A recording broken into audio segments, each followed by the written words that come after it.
Listen. If I'm sexing a pig or I'm sexing an animal and it's got a dick, that's a male. Well, you're sexing animals now. That's like a whole nother subject. No, I mean sexing like telling boy or girl, you know? I hear you, but some aliens came down and they were like, you know, males over there, females over there. Yeah, it might look like a girl, but it's got a ding dong, so we're gonna put it over there with the males. I get that. It's more complicated than that. How? How is it more complicated? Because there are some people in this world who they might look like a male, but they have the wiring of a female. It's not their choice. A lot of them don't want to fucking deal with it. See, I can't. You can't comprehend that. I can't wrap around that. I feel like you're not buying this. I don't buy it. So goddamn American. You're not buying this. I don't buy it. You're like Trump.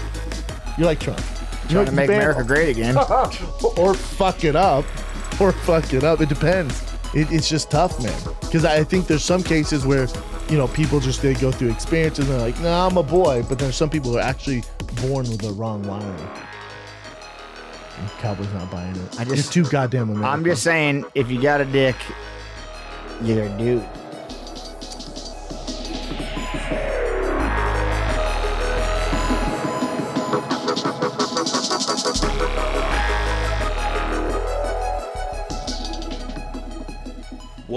What up, everybody? It's Pulver. I'm here with Chris Madaffer for the Sound of Violence podcast yet again. What up, dude?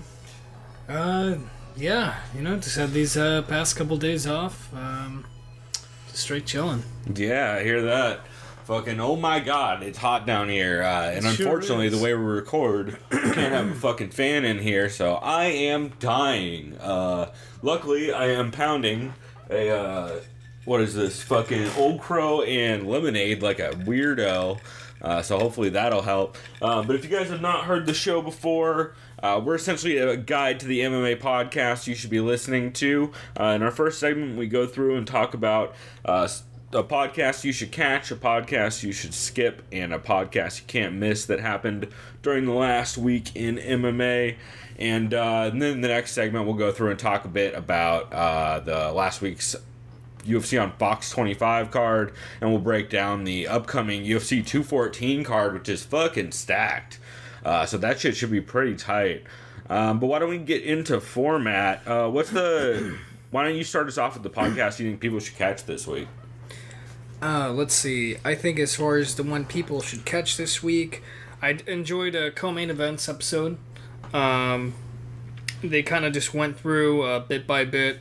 They kind of reminisced a little bit about what 213 could have been card of the year. Initially, people were thinking, you know, with the original lineups and then the dropouts and everything, the lost fights. But they said 214 is here, and on paper, this should be card of the year if everyone makes it to the main event. Yeah, fingers crossed. We still got a day, though, so... Yeah, they began talking about Robbie Lawler, or as they have called him before, I believe, Brutal Bob, guys at Co-Main, and Cowboy are at their point in their career where they both want to see a good performance by these fighters, because if one of them doesn't have a good performance, then it's kind of like, do they need to hang it up kind of thing at this point. Yeah, I mean, they've both been fighting for a long time, so it'll definitely be interesting for sure. They said Cerrone's kind of like the Undertaker from WWE in that he'll take any fight and doesn't need the title to be happy or keep fighting. Yeah, I kind of agree with this whole mentality that Cowboy kind of just presents in the media and in interviews. Yeah, I'm sure he would like to be champ, but if he's not, it doesn't really bother him. They said they're a fan of Robbie Lawler and will watch him no matter what. I agree. They then just went on to Jimmy Rivera, who had a great performance last week against Thomas Taxicab Almeida. That's right. Rivera's won 20 fights in a row, dating back to his last loss. Well, technically his last loss was in a eliminator match in The Ultimate Fighter in 2011. Right. To Dennis Bermudez, but that doesn't count on his professional record, so his last real loss was in 2008. Jimmy Rivera's been on an absolute tear. He is at least a top 5 bantamweight now. He's definitely getting up there, yeah. Called out Dominic Cruz, but then kind of apologized to him. Yep, and then Dominic Cruz fucking sunned him. Yeah, he was just like, of course you respect me, kind of thing. Yeah, I think he said, you should. Yeah, you should respect me. So they said, who should Rivera fight next? They think it should be Cruz. That's the only name that they thought of. What do you think? See Cruz taking that fight. I don't think he'll take that fight. No. Because it doesn't do anything for him. Yeah, it doesn't do shit. And Cruz is still hurt. I mean, he's going to be hurt probably always with that plantar fasciitis, unfortunately. Yeah, for sure. So I honestly don't think we'll see Cruz until maybe a year from now, really middle of 2018. He's just going to wait it out for a long time. Yeah, probably. I mean, it's one of those things that especially with that kind of injury, it's going to be a while, but it's kind of just up in the air. They said, great moment for Chris Weidman winning, but there are some red flags, like how he was dropped in the first round by an overweight welterweight in Kelvin Gastelum. Yep. Yeah, that's very true. I feel like Weidman, his chin is diminished ever since that fight he had against, I remember, Lyoto Machida. I remember he was eating everything Machida had, and it should look good. But since then, yeah. Yeah, since he got grounded, pounded 300 times by Rockhold. Yeah, that was bad. Yeah, his chin is not up to par. So I think Weidman's going to have to go back to the game plan of wrestling the shit out of people and sticking with the ground and pound and submissions. Yeah, hopefully that works for him. Using his size to his advantage, because he is still one of the bigger middleweights. Oh, for sure. And he's huge. Yeah, he cuts a bunch of weight. They said if there is... this was actually a thing I saw on MMA Fighting. I think it's the ABC. It's like the Athletic Something Commission. Approved of a potential 4 new weight classes. I believe they said it'd be a 165, a 175, a 195, and a 225 weight division. Yep. They said Gastelum would be the king of the 175 division. Yep. Yeah, probably would. And there'd be a lot of fighters, too, who'd probably be the king at 165, like Khabib Nurmagomedov and some of those guys who can't make 155. Yup. Nate Diaz would probably love a fucking 165 weight class. Yeah, that'd be great, too. They said Damian Maia and Tyron Woodley could turn out to be a boring grappling match, unfortunately, but it's great to see Maia get his first title shot. I think it said since, like, UFC, 103 or something like that. Jeez. I think since he fought Anderson, right? Abu Dhabi? Yeah, I think it was Anderson is when he fought for the middleweight title. I think that's right. If Maia wins, it'll be great for the division, too. I mean, in my opinion, if either of these guys wins, it's still good for the division. Yeah, they're both interesting dudes with a lot to say. They said, interesting enough, Maia has 3 TKOs in his career, and every TKO he had, it was like either a doctor stoppage or the guy was injured. So that's kind of interesting. Oh, that's So weird. they said he's tormenting motherfuckers out there. Yeah. They said, has John Jones ever faced an opponent like DC, and are not counting the fact that they already faced him once. They're talking about the circumstances now. The fact that DC has looked better than ever. Jones, we're still a little bit unsure of. I liked how they brought that point up. If Cormier wins, we get a trilogy. If Jones wins, he'll go to heavyweight. Probably. Yeah. He's really I have more to say on that later. Yeah. Because from what I heard in another interview with John Jones. And then lastly, they said, does Darren Elkins get stronger with every shitty tattoo he gets? That was a great segment. They talked about how he should just start getting shitty tramp stamps and stuff just to really increase, or like really bad tribal arm tattoos or whatever. Oh, and by the way, this is unofficially brought to you by Zevia, the zero-calorie soda. You're thinking, Chris, why the fuck are you drinking soda? Well, I've had a little health-related issue lately of drinking too much beer. But, coincidentally, what does this matter with MMA? Nate Diaz loves Zevia. So there we go. Yeah, there you go. If Diaz brother drinks this, so will I. Why not? That's right. Although I don't know if he actually drinks it. Those dudes are such really fucking health nuts. They're like all vegans too. So I don't know if they're still vegan. He might be pescatarian. Oh yeah. I know Shields eats fish and eggs now, but I don't know about Nick. I don't remember. I think he talked about it on the Bourdain thing, or Nate rather, or either one of them for that matter. Yeah, that was a good episode in general from them this week. Let's see. So I guess I'll jump into my catch for the week. The podcast I recommend catching is what the fuck did TJ call it?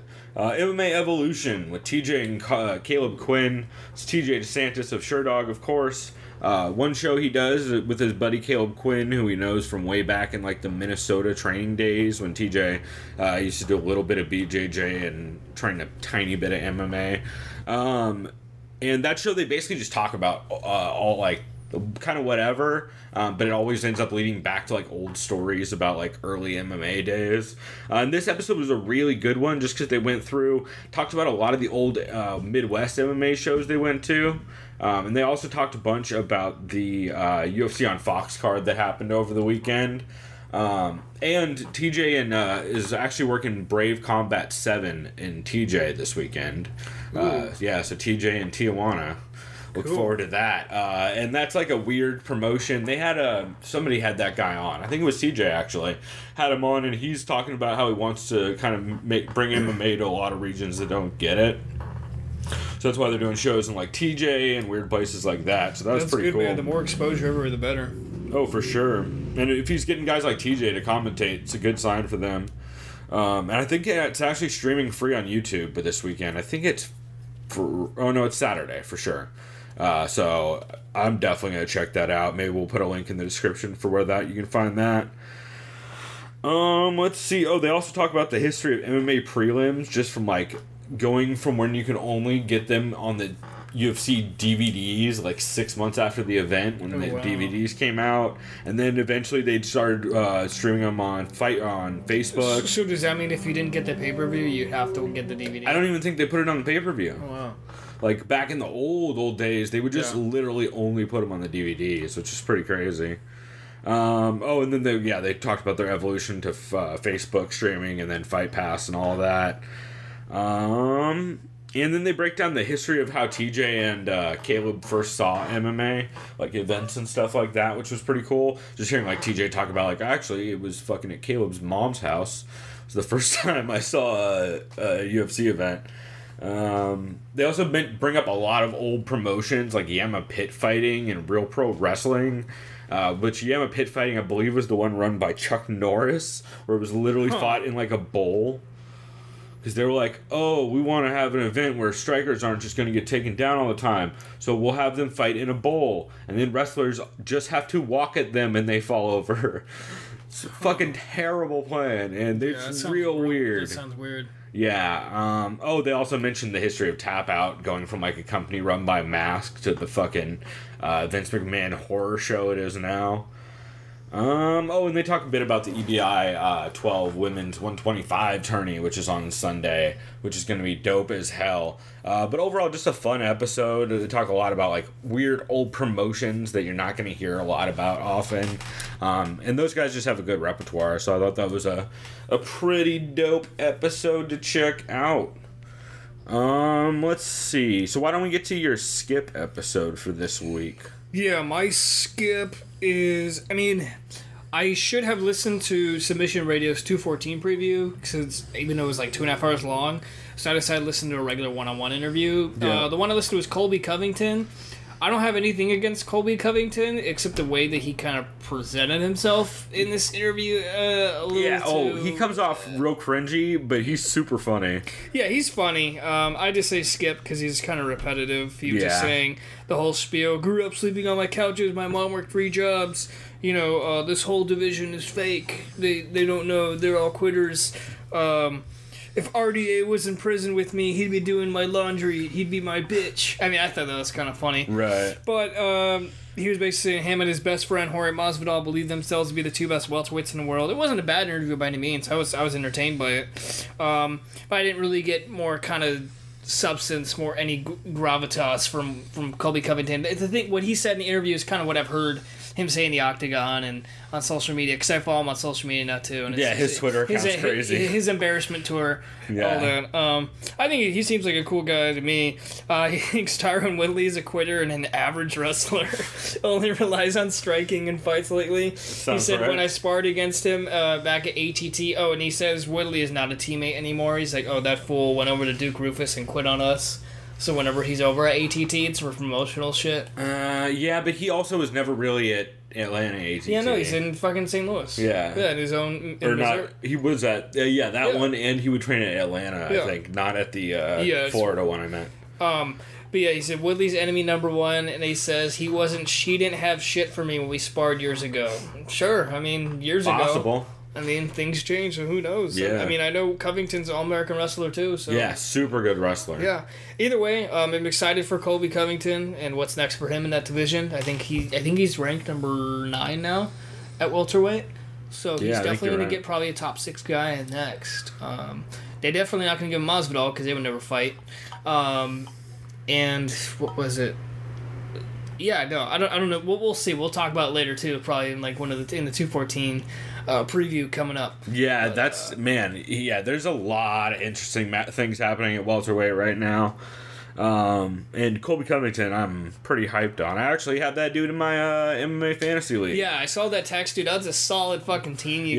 Fucking Sam Alvey. I was like, yo, I got Sam Alvey. I'm winning this shit. So first pick, first round, Sam Alvey was good. Actually, Amanda Nunes and then Sam Alvey.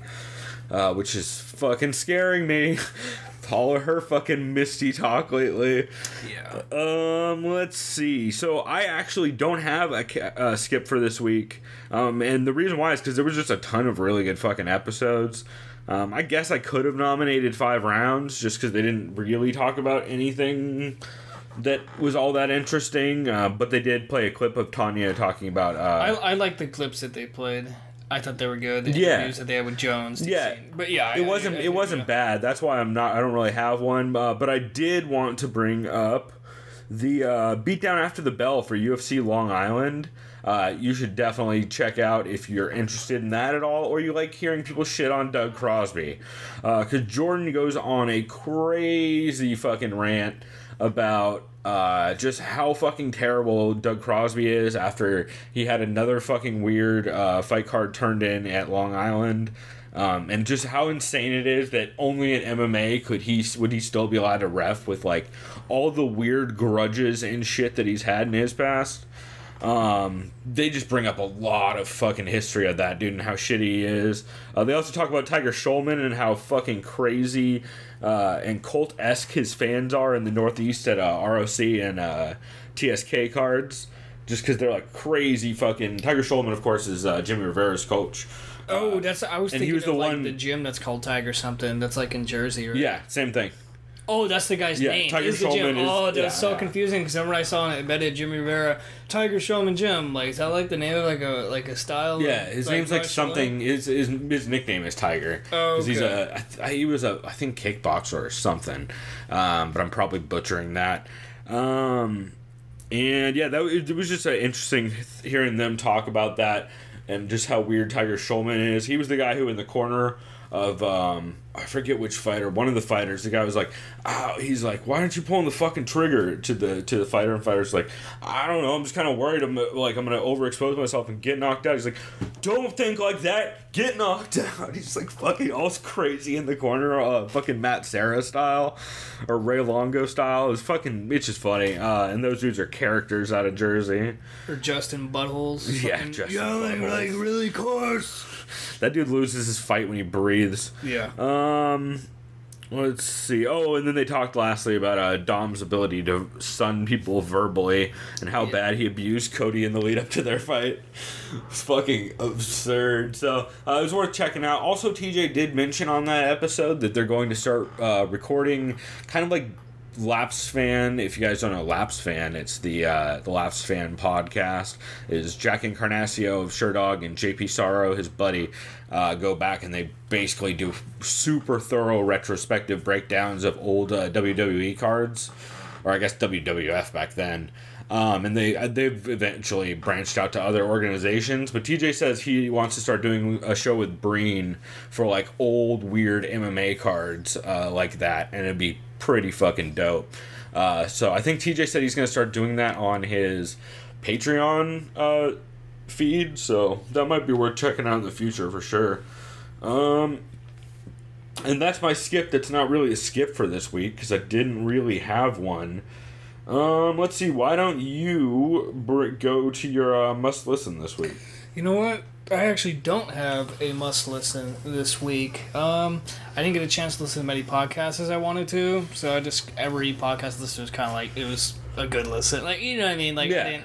Nothing stood out. Yeah, I didn't give myself a chance to really listen to one. I know there was some out there. But yeah, I mean, I could just mention some of the stuff that I heard if you'd like. I did listen to MMA Junkie Radio episode 2493. Oh, actually, we'll get to that one in a second. Oh, yeah. For the next segment. Right on. I did listen to 5 rounds as well. I know you mentioned Brett played some of the interviews he had. Yeah, he played the thing of Tonya talking about fighting her brother, like people's friends, kids in the backyard. She would beat up neighbors that would pick on her brothers or family. Yeah. That's kind of interesting. His interview with DC seemed interesting. DC says the only safe space for John Jones is in the octagon. That's pretty telling. Yeah. They said they thought it was interesting how Jermaine Durandamy's next fight was announced right as Cyborg vs. Evinger was being led up to, of course. It just shows you what the fuck's going on with that 145 division. Even Brett Okamoto was like, oh yeah, I actually ran into Dana last week and he couldn't even give me an answer. It's like, no shit. Yeah, that's because they don't fucking know. They don't know what they're going to do. They're just praying Cyborg wins. Interestingly enough, they just said female fighters who are making a name for themselves at 135 will eventually just have to go up to 145 at this point. Looking at Amanda Nunes, I guess, or whoever wins that between her and Shevchenko. I don't know, it's a mess. They said if Maia wins, he'll tie Bisping for the most wins in UFC history. That's pretty insane. I knew he was up there, too. Yep. Excuse me. And John Jones is technically about to tie Anderson Silva and Demetrius Johnson for most title defenses consecutively, because technically never lost title defense. That's true. Yeah. So technically, if he wins this one, he's tied with them, which is funny. That's very true. It sucks for DJ. Yeah, they said how is Woodley's title reign so far? He drew and then defeated Wonder Boy in the first 2 defenses. They said Woodley's smart enough to know that he's not quite the superstar yet, but if he fights GSP, however, maybe that's the current time to kind of just that cements that legacy there. I think he might fuck up GSP. Yeah, they said Brett likes Woodley to beat Maia because he thinks Maia slows down after the first round. True, very true. Artist says he thinks 3rd round TKO. Lawler vs. Cerrone has fight of the night potential. Gastelum should stop trying to come back to 170. And then they said, lastly, keep your eye on Marlon Chito Vera. Yeah, Chito, I've been saying that for a bit. We both have, actually. Chito's legit. And that dude just puts hands on people. Fucking, I like that guy a lot. He was on, I think, Anakin Florian a while I picked back. against him last week, unfortunately, as much as I like the guy. Because I was a big Brian Boom Kelleher fan. Yep. Or believer. How'd that work out for you? It didn't work out as well. Yeah. Worked out good for me. We'll talk about that, actually, on the next segment. But let's see. Oh, I guess I should get to my must-listen this week. Mine is actually one that Chris heard as well. It is the Fighter and the Kid. I don't know what the number is. There's a link in the description, though. With Donald Cerrone, which was fucking crazy. Cerrone comes on. They talk a lot about just Cerrone's crazy habits, like skydiving. Like Cerrone tells a story about taking Brandon Gibson and Greg Jackson skydiving. Oh shit! That must be fun taking him going skydiving. Well, yeah, except he made them do it as a solo jump for their first time, which is what he did too. And they agreed. Yeah, because they're all fucking crazy people. And evidently Brandon Gibson was not a fucking fan and doesn't. He's like, I checked that box. I don't want to do it again. The guy's scared of heights and shit too. And Greg Jackson, I guess, was kind of into it and said he wants to go again with Cowboy. And they talked a lot about that. I mean, Cowboy's a fucking crazy person. He talks about how he wants to get a squirrel suit. Because he's just fucking... Dude, see, that seems 10 times more... It's 100%... I feels like you amplify the dangers of skydiving even more when you wear that shit. Oh, 100%. I've seen all those fucked up videos, people dying when they clip the fucking rocks. Yeah, just hitting fucking mountains and shit. Yeah, and shattering their bodies. Yeah, it's ridiculous. And then they talk about... Oh, Brendan, I should mention, Brian is actually not on the show. So it's just Brendan and Cowboy, which I think Cowboy said he's officially taking over the podcast. So Brian's gonna be real bummed out when he finds out the new show is Fighter and the Cowboy, which is pretty fucking funny. They just talk again a lot about just Cowboy's crazy fucking life and how he can't plan for shit more than a day ahead of time, and outside of fighting, of course. And he's then, probably definitely the most spontaneous fighter on the roster. For sure, he's a goddamn crazy person. And then eventually it comes around to the transgender thing. Cowboy starts saying all kinds of crazy shit. It keeps calling Caitlyn Jenner and that one Navy SEAL, both, he just keeps calling them dudes. And Brendan's like, no, man, you mean she? He's like, nah, they got a dick. It's a dude. It's like, fucking Jesus, Cowboy. And he just keeps doubling down on it. He almost calls DC a faggot again. Just a wild, and he's chewing dip the whole episode, spitting it into a cup. It's just a wild episode. Yeah, he's a little nuts. And it's just a lot of fun. I definitely recommend checking it out. I normally, I've stopped listening to Fighter and the Kid almost entirely, because I can't fucking handle Brendan and Brian doing their fucking shtick anymore. It's just the same goddamn jokes over and over. But it just being Cowboy and Brendan, it basically just turned into more of a Big Brown Breakdown kind of episode. And I thought it was really good. So I do recommend checking that one out. And then, Chris, now why don't we jump into that the new episode I had you list, because you had not listened to MMAJunkie previously, right?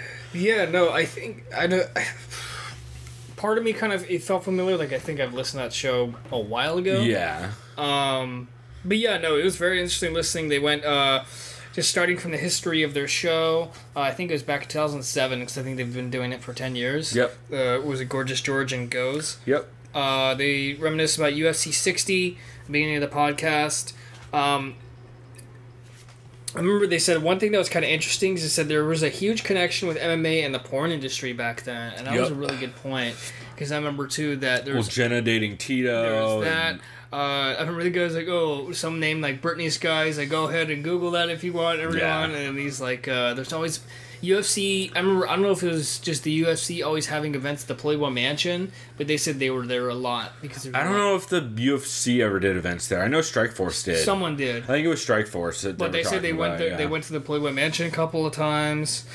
What I thought was interesting is, shows how old their show is. They promoted the show on MySpace Weekly. Yeah. You know, when Twitter wasn't really a thing. They said Sherdog was originally called. Wasn't it originally called Beatdown? Well, yeah. To be fair, they still do Beatdown. Oh, okay. It's the podcast. That is just Beatdown after the bell, right? The same thing. Well, so technically, there's Beatdown, which is just like the regular weekly episode that TJ does, that he used to do with Jeff Sherwood, and of course Sherwood left Sherdog, which is still a weird thing to say. So now it's just TJ and like whoever, like Ant Walker if he's working the board or whoever. And then they do Beatdown after the bell, and that's their like post fight recap kind of show. I remember they said I think like the first big break they got is when they were offered $5,000 a month, and they said Frank Trigg was proud of his hustling skills. Yep. Back when they had Frank Trigg on, when it was Tag Radio. Tag Radio, yeah. And then they said I can't remember the context because I was kind of loosely listening to it. They said they paid one of their producers every day to commute from Oceanside. Did this mean he was commuting from Oceanside to Vegas, where they currently have the show? I think that was when they were still back in LA. I was going to say, because that'd be insane going from... No one would do that. That's insanity. So that makes sense, though. Oceanside to LA. But and I think they weren't even in LA. I think they were like Costa Mesa or Orange County. Yeah, okay. That's so like, not even a drive. Yeah. Well, I mean, it's like traffic, it's a drive. Yeah, it's like fucking here to like, I don't know, somewhere northern San Diego, like Carlsbad or something, or Encinitas. Yeah, Encinitas. So yeah, that makes sense. Rancho Bernardo, maybe. Yeah, Rancho Santa Fe, one of those ranchos. They said him and Goes would go to the shows at Indian reservations with DVDs of their shows, and either people would fling them away like frisbees or catch their show. So that's cool. And then the whole Ariane Celeste thing, I remember you mentioned last week, she was real sketch, rolling up in her Lexus saying, this is a house. Yep. Yeah. So that was funny. Yeah, it's a pretty good show. Like I said, they do it 5 days a week, so it can get rough. There's like sometimes you'll go entire shows with not a lot of fight talk on it, and it's just like fucking recapping George's shitty morning or whatever. But when they do get good guests on, which they do get a lot of good fighters calling in, or they get people in studio, they're generally pretty good episodes. So I guess that brings me to my new episode that I wanted to do, which is I'm kind of cheating for this one. My new episode is The Truth About Stuff with Mike Jackson. I'm calling it a new episode because I finally heard a whole fucking episode. Because for some reason, the way they're hosting their files on their... So he's hosting his podcast files straight on his website, because when you download it on iTunes or anything, you can see where it's pulling the file from, and it's pulling it from his website. The problem is, since I use Podcast Addict, which is like a podcast client for Android, it for some reason only on Podcast Addict will kill the episode halfway through. So it's got to be some kind of like buffer or caching issue with the way his website hosts it for third party, like not, because it works fine on iTunes, works fine on Google Play Store and everything. It just doesn't work on a podcast app that references iTunes, that then references his website. So it's a weird fucking issue. I still haven't been able to fix it on Podcast Addict, but I just subscribed on Google Play, which is fine. And yeah, that show's real good. I brought it up in the last couple weeks. This one was episode 36, but it's just super solid. If you guys don't know, it's hosted by Mike the Truth Jackson and Richard Burmaster.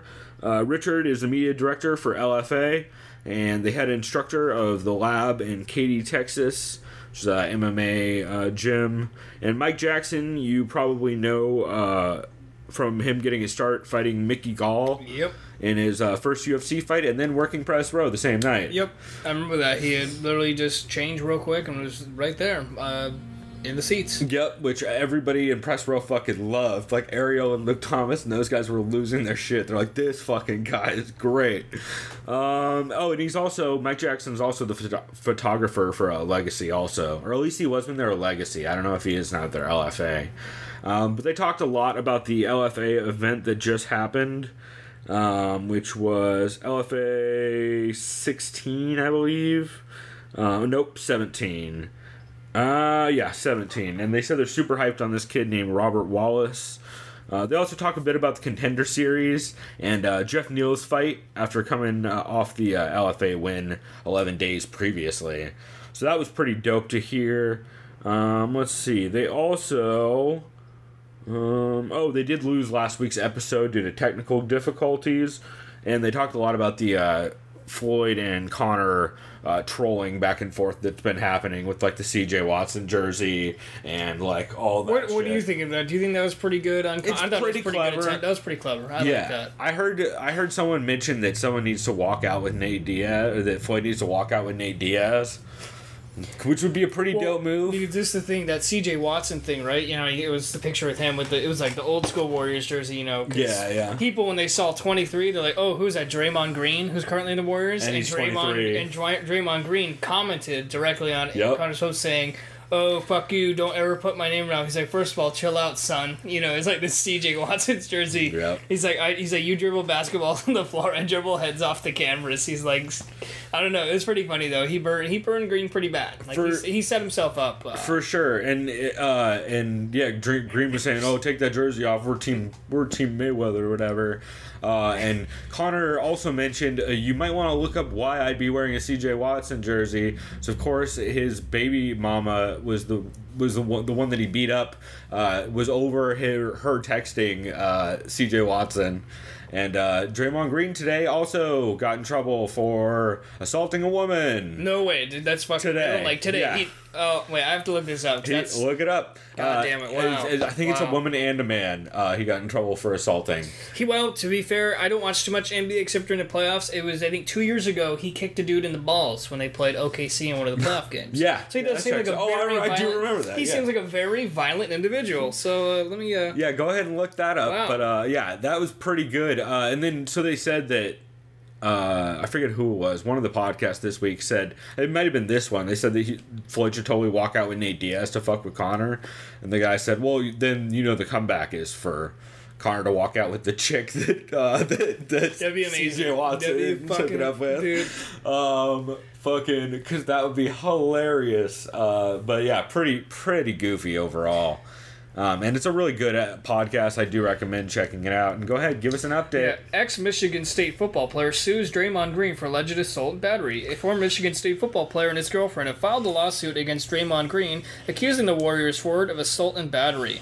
So they announced Tuesday the suit would be filed Tuesday. The suit claims acts of violence against the young man and woman, as well as physical assault, bullying, and misleading statements by Mr. Green. So this isn't looking good for Mr. Green. Especially not the day after you say you side with a convicted woman beater. Yeah. Not a good look, buddy. Also, Connor's future owning people now. He's like, you know what? This will be really relevant in 2 days from now, so I'm just going to And I like how drop Green's knowledge. lawyer says he looks forward to defending himself and clearing up the misinformation put forth. Yeah, that's okay. I'm sure someone's going to waste their time accusing someone of assaulting them in the jaw or whatever the guy said it was. Yeah. It's probably the balls, knowing his history. Yeah. So that was that was a new episode I wanted to bring up this week. And yeah, I enjoyed it. Some other stuff I heard. Sam Alvey was on Adam Carolla Show this week, which was pretty funny. We'll actually have a clip for one of these segment in between for one of our breaks.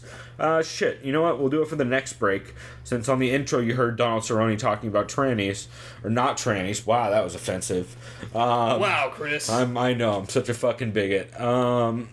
But this next clip, we'll do Adam Carolla talking with Sam Alvey, and he suggests to Sam Alvey that he should do what he calls a power move, which is that Sam drops trout at the weigh-ins, even if he knows he's gonna make weight, just like as a power move. And then Sam brought up, actually, there's now early weigh-ins and then like ceremonial weigh-ins, so it would be even more of a power move if I did it at the ceremonial weigh-ins where I'm not even actually weighing in anymore, which is a hilarious point and I think would be super funny. So if he actually does that tomorrow, that shit would be ridiculous.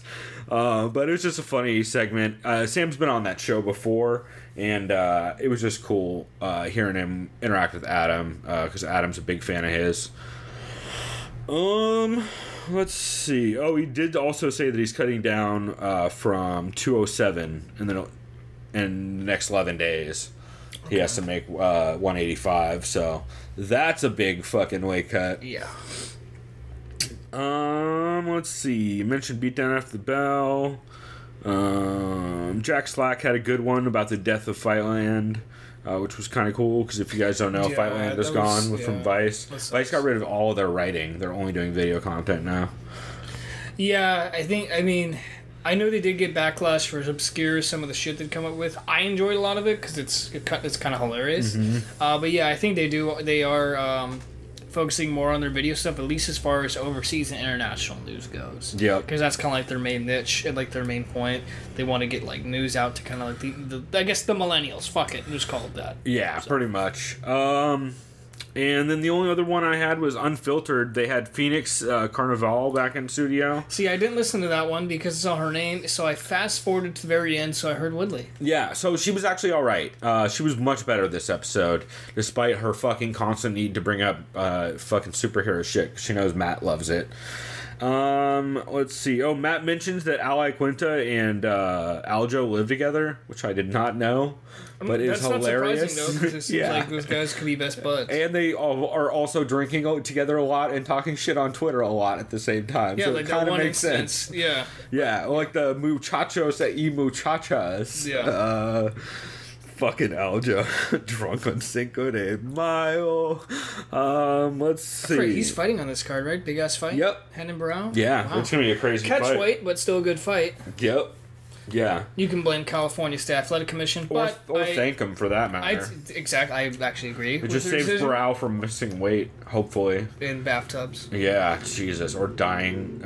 Let's see. Oh, Tonya Evinger calls in, and she's fucking great as usual. In Phoenix Carnival, I'd actually seen a handful of her fights, which was refreshing, since Matt clearly had not ever seen her or heard of her before, because he's fucking Matt Serra.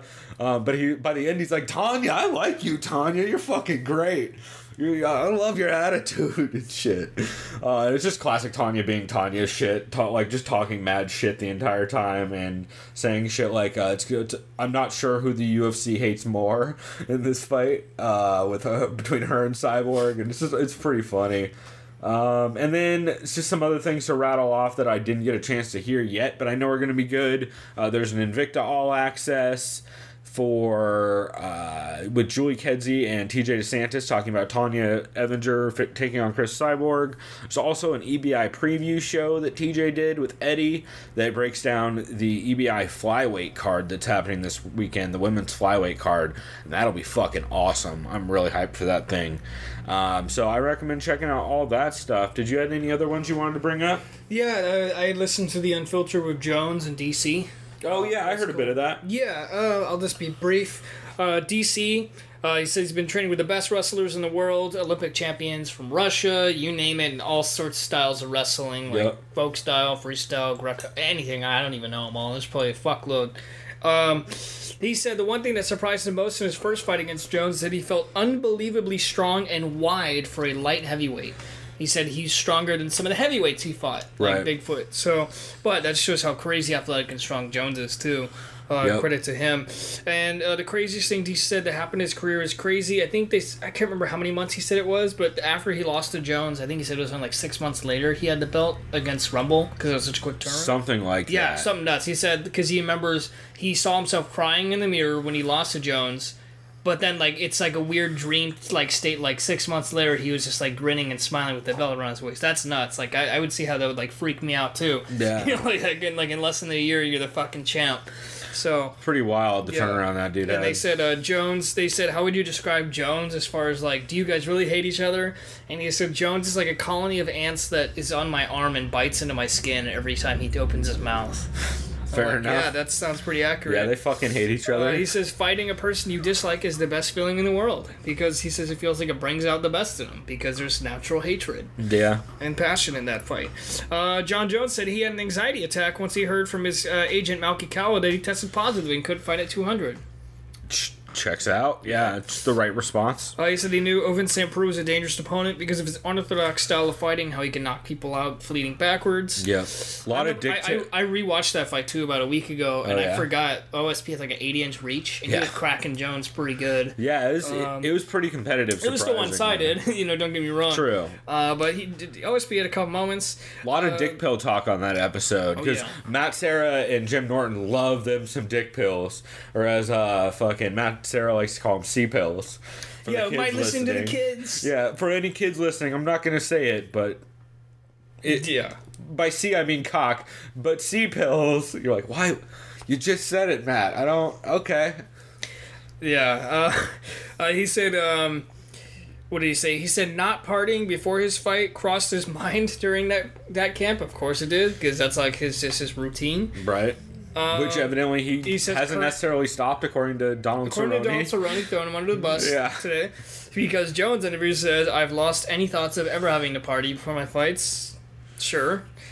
He says he wants to fight at heavyweight, but only against someone who's about 235. He says, don't call me a pussy for this, but realistically, I would lose to bigger heavyweights, because especially if they're just as athletic as me. So he's just being real. Probably. I mean, you get wrestle fucked by a lot of those dudes, just because by the weight advantage. Yeah.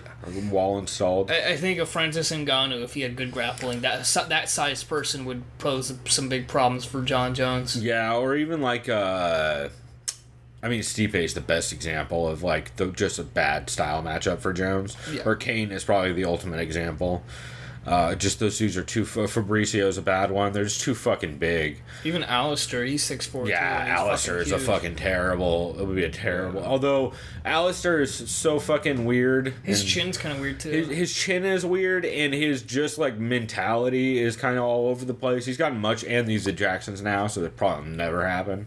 But interesting nonetheless. I think fucking Jones would murder Brock Lesnar, though. Yeah. I think so. I think he'd just fucking wipe the floor with him. It'll be ugly. Because Brock Lesnar does not like to get hit, and Jones is real good with elbows. Yeah, I could see him taking a spinning elbow and just like, ow, and just like shooting for a takedown. Yeah. I mean, I could see Lesnar's size and speed maybe giving problems in the grappling exchange, but other than that, if Jones keeps his distance with his reach advantage, yeah. But then again, I think Lesnar has like an 8-inch reach advantage, 81. I think he has fucking huge long arms. Probably. Who knows? That's probably never going to be a fight that happens. Well, no, I don't think I shouldn't say never do that because it's Dana. Floyd, yeah, we can never do that anymore. But that's all I got. So... Cool, man. Well, we will go ahead and wrap this segment here. When we come back, you guys will listen to Adam Carolla and Sam Alvey talk about dropping trow. And when we get back, we will talk about the UFC on Tough card. Nope. That's not at all what it was. UFC on Fox card, number 25, that happened last weekend.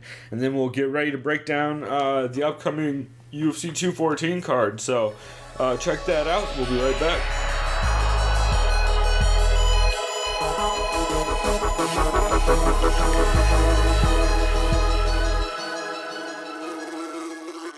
What we usually do is Thursday night, I'll cut 3 or 4 pounds. Enough where I'm uncomfortable, but I can sleep. And then I'll go to bed. Uncomfortable, but I can do it. I wake up early the next morning to finish my cut, which is usually about 3 or 4 pounds also. And I do the same thing, just all morning until about 9 a.m. when I get down into the UFC, step on their scales, and then I start rehydrating. Can you do a move for me? I think it's going to be a power move. Step on, usually wear like some Speedos or underpants or something like that, right? Okay. Step on, make the weight, but do a move where you insist on taking the underpants off anyway and having your guys hold the towel. They're going to be like, you made weight. I know. Playing it safe. Better safe than sorry. I think I could do that. You just tune in next week. I think that'd be a funny move. Where the commentator's like, he made weight. Why is he taking the Speedo off? That's He's playing it intimidating. safe. Smiling Sam.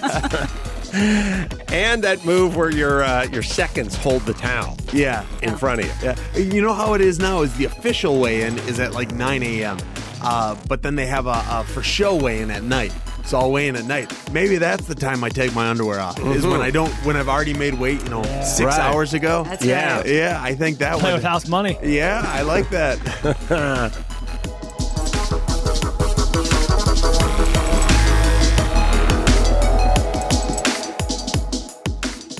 All right, we are back.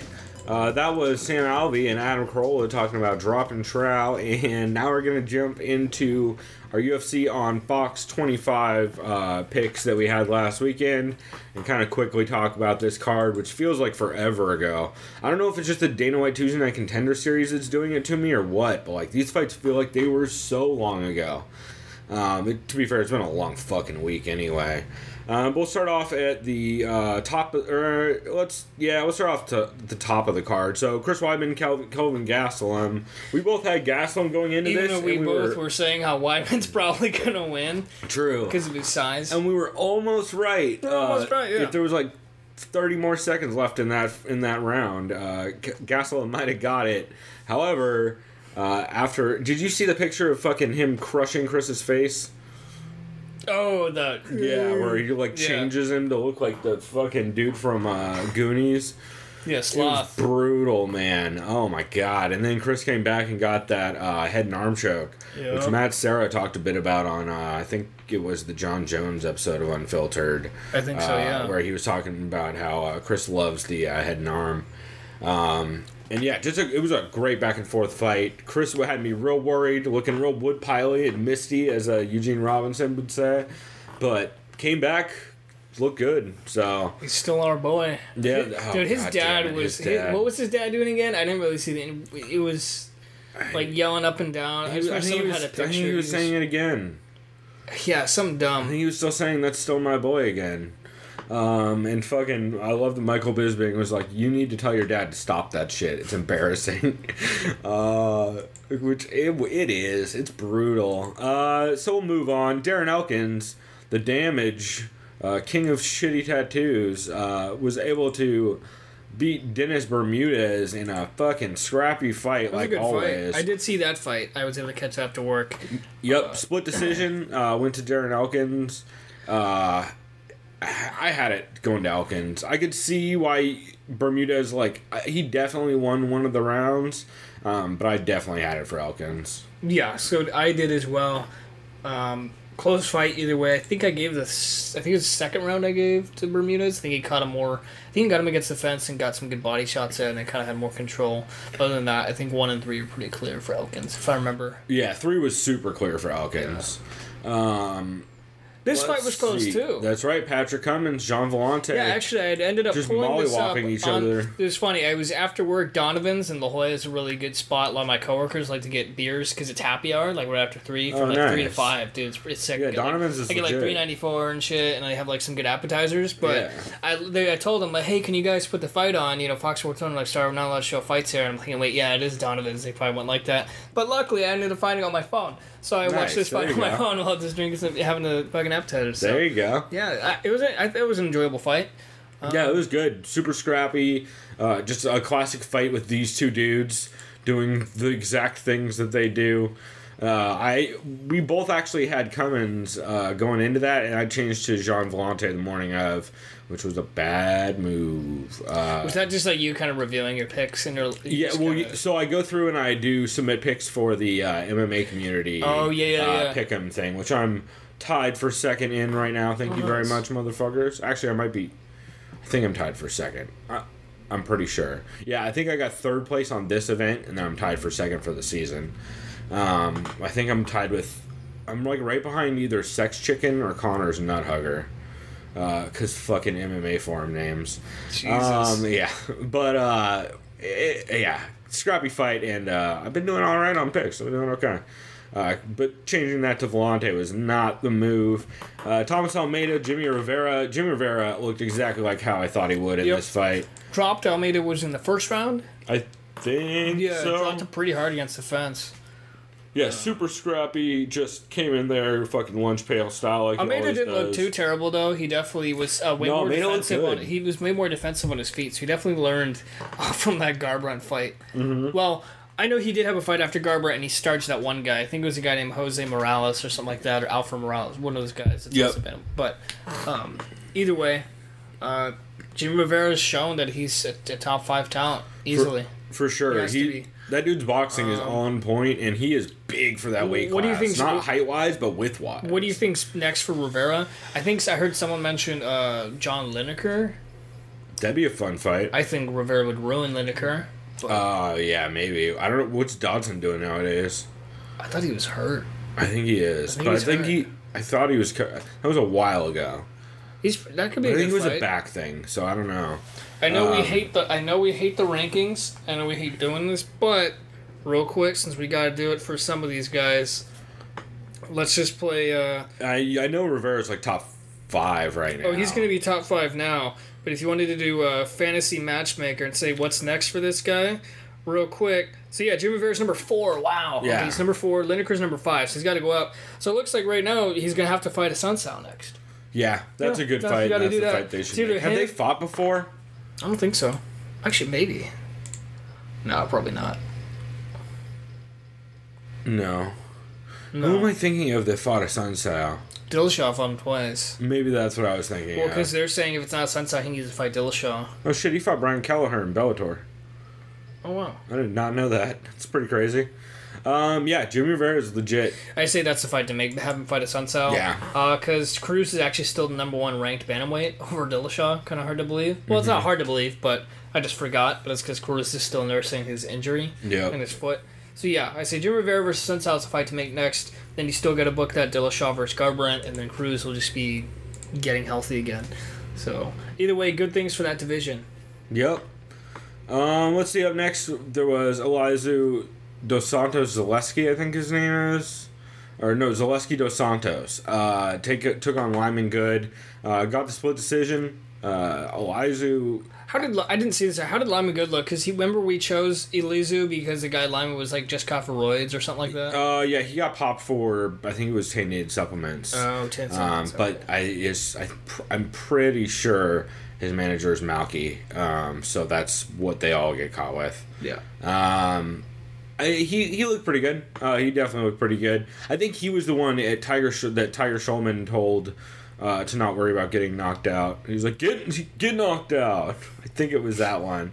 But pretty wild and good scrappy fight. But I definitely had to go into Zaleski. Eric Anders took on Rafael Natal. Holy shit, did he fuck Rafael Natal up? Yeah, we both chose Natal based on that Anders' first fight in the UFC. Yep.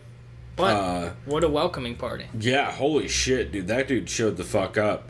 And speaking of showing the fuck up, Alex Cowboy Oliveira fucking murdered Ryan LaFleur in the face. That picture's always gonna make me chuckle. The fucking Shirt Dog picture. Oh yeah, his fucking Indiana Jones Shirt Dog picture. Yeah. His fucking lasso and goddamn. Oh my god. Fucking gaucho hat. Yeah. Besides, he's not even the real cowboy anymore. He lost to Cowboy. He can't. No, they had the battle of the Cowboys. You don't get to keep the name Cowboy. Choked out. He got choked out. He got like triangle. Yep. You don't get to keep the name Cowboy if you lose to the other guy named Cowboy. So yeah, man, Ryan LaFleur looked okay. Looked pretty good in the first round. Just basically was wall installing him, working takedowns, and then Alex Oliveira fucking smashed him in the face in the second round, and ended that shit quickly. Chase Sherman coming through with the win over Damian Grabowski. Chase Sherman looked real good in that fight. Yeah.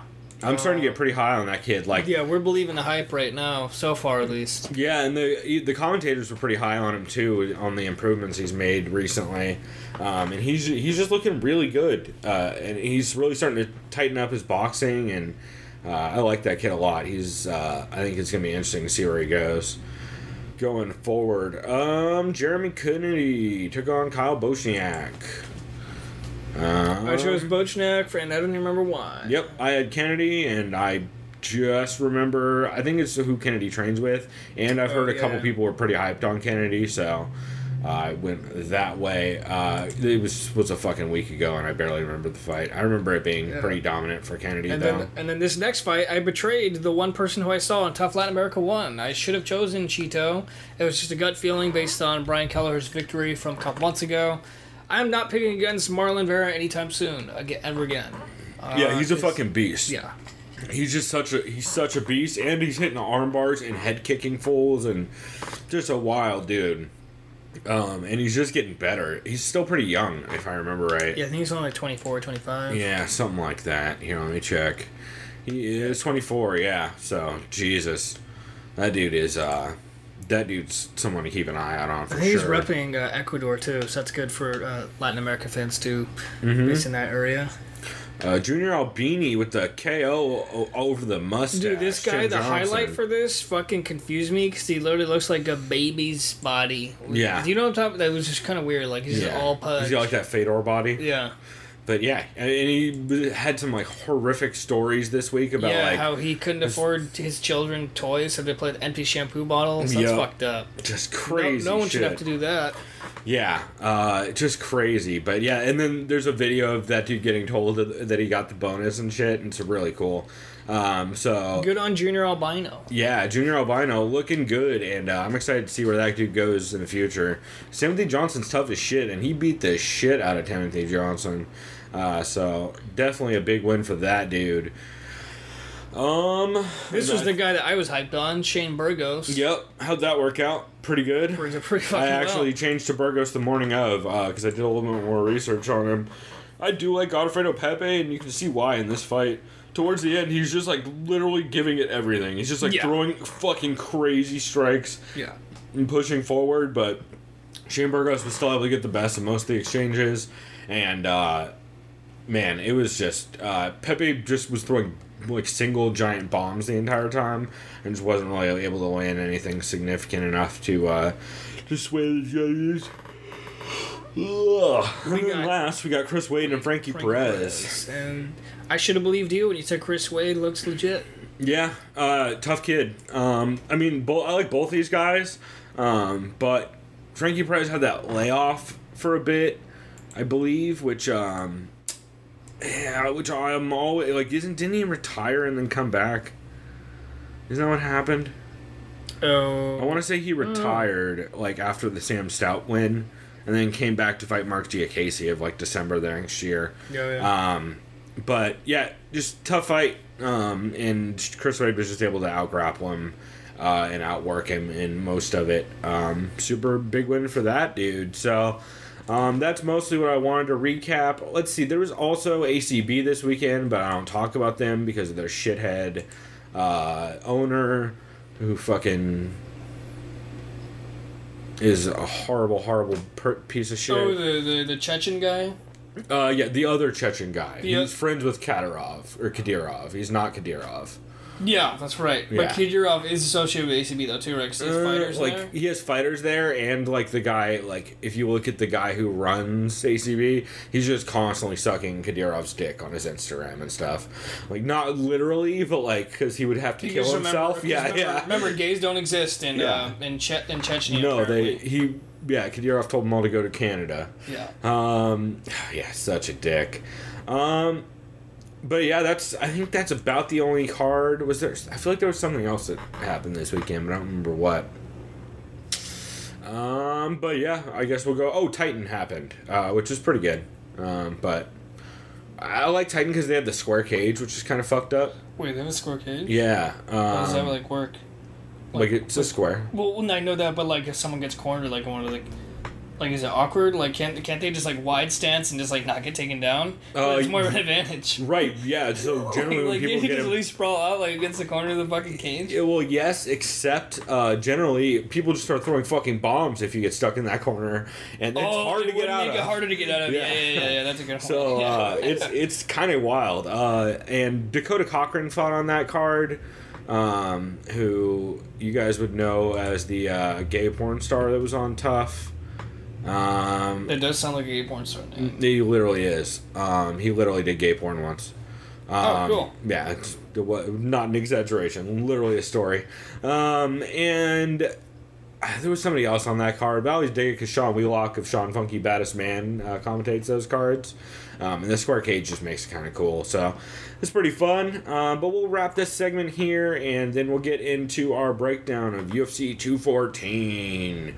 Shit is happening in LA. We are actually thinking about going to this card if I wasn't so broke and if fucking LA wasn't such a pain to get to and from. Anaheim. Well, whatever. The OC, bro. Anaheim is basically LA. Yeah.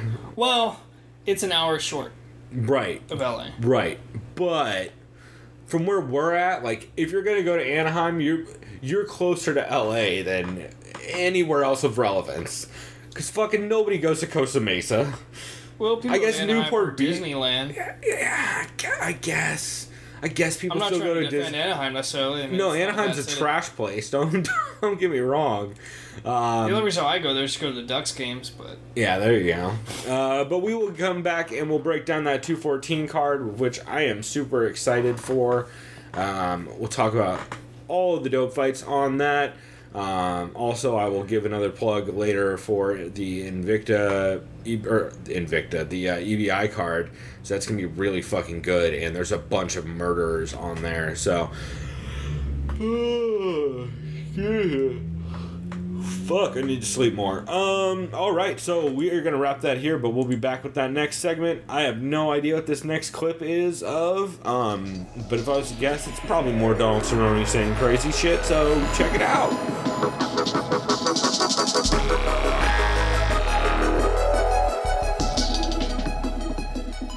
Now this room is filled with water, and we're fighting a lemon shark, and it's killing you. It's not just swimming around knowing you're not there.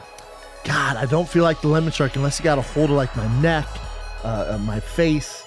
I'm fucking that lemon shark. How? What are you gonna do? I take these old dick beaters. I put it right in its eye and its gills, and I rip it apart. It's gonna be tough. Don't get me wrong, Cowboy. It's gonna be tough. You think you'll let lemon shark kill you? Well, I'm not gonna let anything kill me. I'm gonna fight to the death. But I know, but they're just so. Like the Vegas odds, you'd probably have plus 120. So I mean, you're trying to put your little finger in his eye, and it's just zipping and zanging, fucking biting your leg, biting your arm. Took a chunk out of your arm. Now your arm's just rendered useless. So now you just have one thumb. It's gonna be tough. I'm not saying it's gonna be. You're gonna go for the gill, and you're gonna do a little juke, bite your finger off. Now what? We're screwed. We're screwed. You're scared of lemon shark though? I like sharks. I always try it whenever I'm scuba diving. I love to fucking chase after him. Chase after him? Yeah, I want to ride a shark. I want to grab his dorsal fin and his side fin and go for a ride. What else you got, Chin? Is that a lemon shark teeth? Yeah. Let me see that, Mikey. They're pretty serious. Yeah, you're not. Nah, you're not. You're not fucking. I'll go ahead and retract what I said. Yeah. That's why call it a lemon shark? Oh my god. Yeah, you're. Holy balls. Yeah, so you're gonna put your finger in what gill? Nah. Well, I'm not gonna do shit. I'm not doing shit. Get You that talking about vibe. that mini great white? So we're Why talking. they call it a lemon strike and it looks like that? Oh, Holy yeah. balls. Yeah.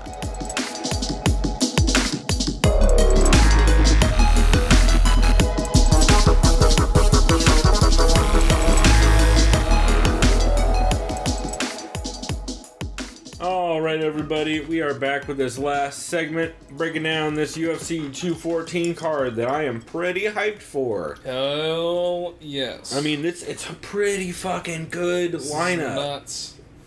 So we'll start off at the bottom of the card and work our way up. No homo. So starting Yes, off. homo. Oh God. Let's go. Oh God. Shouts out to Dakota Cochran, who we mentioned in the previous segment. Josh Berkman taking on Drew Dober, first fight of the night. This is gonna be a fun one, man. Holy shit! If this is the first prelim Is Berkman fight. the guy who retired like 2 times last year? Did he retire? I know he set his gloves down one of those fights. I swear to God it was that guy, Berkman. Yeah, I think you're right. Let's see. Michael Praceres, he's coming off the loss too. Also had losses to Zach Otto and Paul Felder. Ooh, not a good sign when your last win was KJ Noons in 2016. Yeah, no, he did retire in one of them. Probably right here. Lineker Dotson, wherever that was. Yeah. What was the city that was in? Does it say? Because I know that was like his hometown, and he was like, "Oh, I'm done." It's Portland. Yeah, Oregon. He's from Oregon. Yeah, he's like, "I retired, guys. I lost at home," and he like put his gloves, and then like a week later, I'm back. It happens. A lot of people do it. Yeah, it's Shouts an out to- emotional response. I get it. Yeah, I mean, generally not a good sign though. Let's see, taking Then on you Drew got Dober. corn-fed Drew Dober from Omaha, Nebraska. Yep, coming off that loss to OAM back in Olivier Bon-Mercier, December of last year. French-Canadian. Yep, and then wins over Jason Gonzalez and Scott Holtzman. Tough dude. Drew Dober's a tough dude. Although so is Josh Berkman. This is gonna be a real scrappy fight. Yeah. Which way you leaning on it? I think I like Drew Dober in this one. Josh Berkman, he's a scrappy guy. They're both scrappy. Generally, I'm going with the guy who has the current mindset of still wanting to fight. He's younger. He's green. I think he's younger than Berkman. For sure. He looks younger. Berkman retired once. I know he wants to fight again. Maybe that's because he's just feeling it. I don't know. I just got to go with the younger talent. Someone who's already retired once and then came back and is on a losing streak, I can't trust them in this fight. Yeah. So I got to go with Drew Dober in this one. I'm actually going to agree with you. I really like Berkman. I think Berkman has a super good shot at this. I just have no idea where his head is at. And I know Dober is going to show up and come to fucking bring a fight. So I'm leaning Dober, but I could definitely see it going either way. I definitely probably see it going to decision. Although Josh Berkman does hit hard as fuck, so it's possibly clips Drew Dober coming in too aggressive, and Very possible. he ends up having a quick night. Eric Showtime Shelton on this card is the next fight, taking on Jared Brooks. Jared Brooks, the Monkey God. What the? I'm watching a little too much. Was it that one Bruce Lee movie? What the fuck it was called? Something like that. Where he's like on an island. There was like a death tournament. He did like some monkey god kick. I can't remember what movie that was. Sure, that sounds right. Yeah. Let's see. Oh, he's got coming off a win in Pancrase in October of last year. That's weird to be fighting in Pancrase. Also, see this card, Fight Night at the Island? That's actually the Saunders you think it is. Fucking funny, right?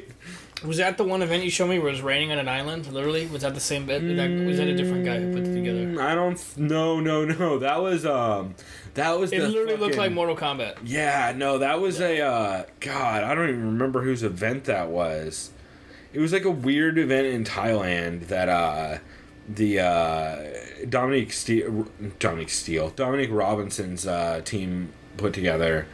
I think it was actually, you know what? Whose promotion I think that is? I think that's not Mike Swick. Mike Swick? I think it was Swick. It might be Mike Swick. It was Mike Swick. I think it was his promotion. Man, Justin Edwards was on that card too, and Jacob Volkman. There's a couple names on here that I recognize. Jared Brooks. So Jared Brooks is taking on Eric Showtime Shelton. Shelton is coming off that loss to Alexandre Patoja. That was a close fight. That was just mostly them leg kicking the fuck out of each other. Yep. And then having seen absolutely no footage on Jared Brooks. Oh, wait. Maybe I have seen that Fight Night at the Island card. Because actually, this kid looks super familiar. I wonder if I've seen one of his fights before. I mean, it's possible I even... Oh, WSOF. That's where I saw him. Okay. Oh, God, yeah. Undefeated. Good on him. Yeah. And he's been on some podcasts. I don't remember whose. But I like the kid. I haven't seen enough of him, though. And I don't remember enough of the Eric Shelton fight. I just remember him from Tough 24, and he did real well against Tim Elliott. That's right. I forgot he That's why I like Eric Shelton in this fight. Yeah, I am going to have to take him as well. He's really solid around, especially on the feet, man. He's real good. Going to a decision against Tim Elliott is super impressive. And especially he actually took one of the his jiu-jitsu is solid, too. I remember he put Tim Elliott in multiple guillotine attempts. Yeah, and he actually got one of the judges' scorecards on that fight. So, yeah, I'm going to lean Eric Shelton. But Jared Brooks, I think he might have been on MMA Hour. Usually those guys that are undefeated, too, and debuting, it's for a fucking reason if you're catching Dana White's attention, too. True. So we'll see. I'm going with Shelton, but if Brooks wins, we got ourselves a new flyweight. For sure. It can make some noise. For sure. Yeah, it should be interesting. Because if any division needs contenders, it's that one. Absolutely, it does. That or heavyweight. Or 205 for that matter at this point. Because 205's looking fucking shallow. Caitlin Curran is taking on Alexandra Albu. Alexandra Albu is coming off of the win against Isabella Bodorek, which I don't even remember that fucking fight. 2015, huh?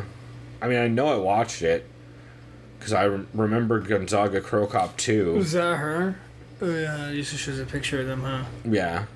And she is taking on Caitlin Curran, who is a beast training out of Reign MMA, which I believe is Mark Munoz's gym. But I think that closed down. So I don't know what that team is even like anymore. Oh, Reign? That's where Katzengano used to train. Yeah. Yeah. And Caitlin Curran is coming off the losses to Jamie Moyle and Felice Herrig, which, dude, both those girls have been looking pretty good lately. Yeah. So that's not really any shame in that. Also, has a fight or has a loss to JJ Aldrich back in her amateur career, which, again, no shame. And she fought, she's fought a lot of fucking super decent fighters. Paige Van Zandt, Alex Chambers, Felice Herrig, Emily Kagan. A lot of losses to the higher end talent. But, man, yeah, this is a weird fight. I feel like I gotta give this to Caitlin Curran just off experience, because this other girl's had literally 2 fights. But people like Albu a lot. And she did win her last fight with the sub. Yeah, Which way are you leaning?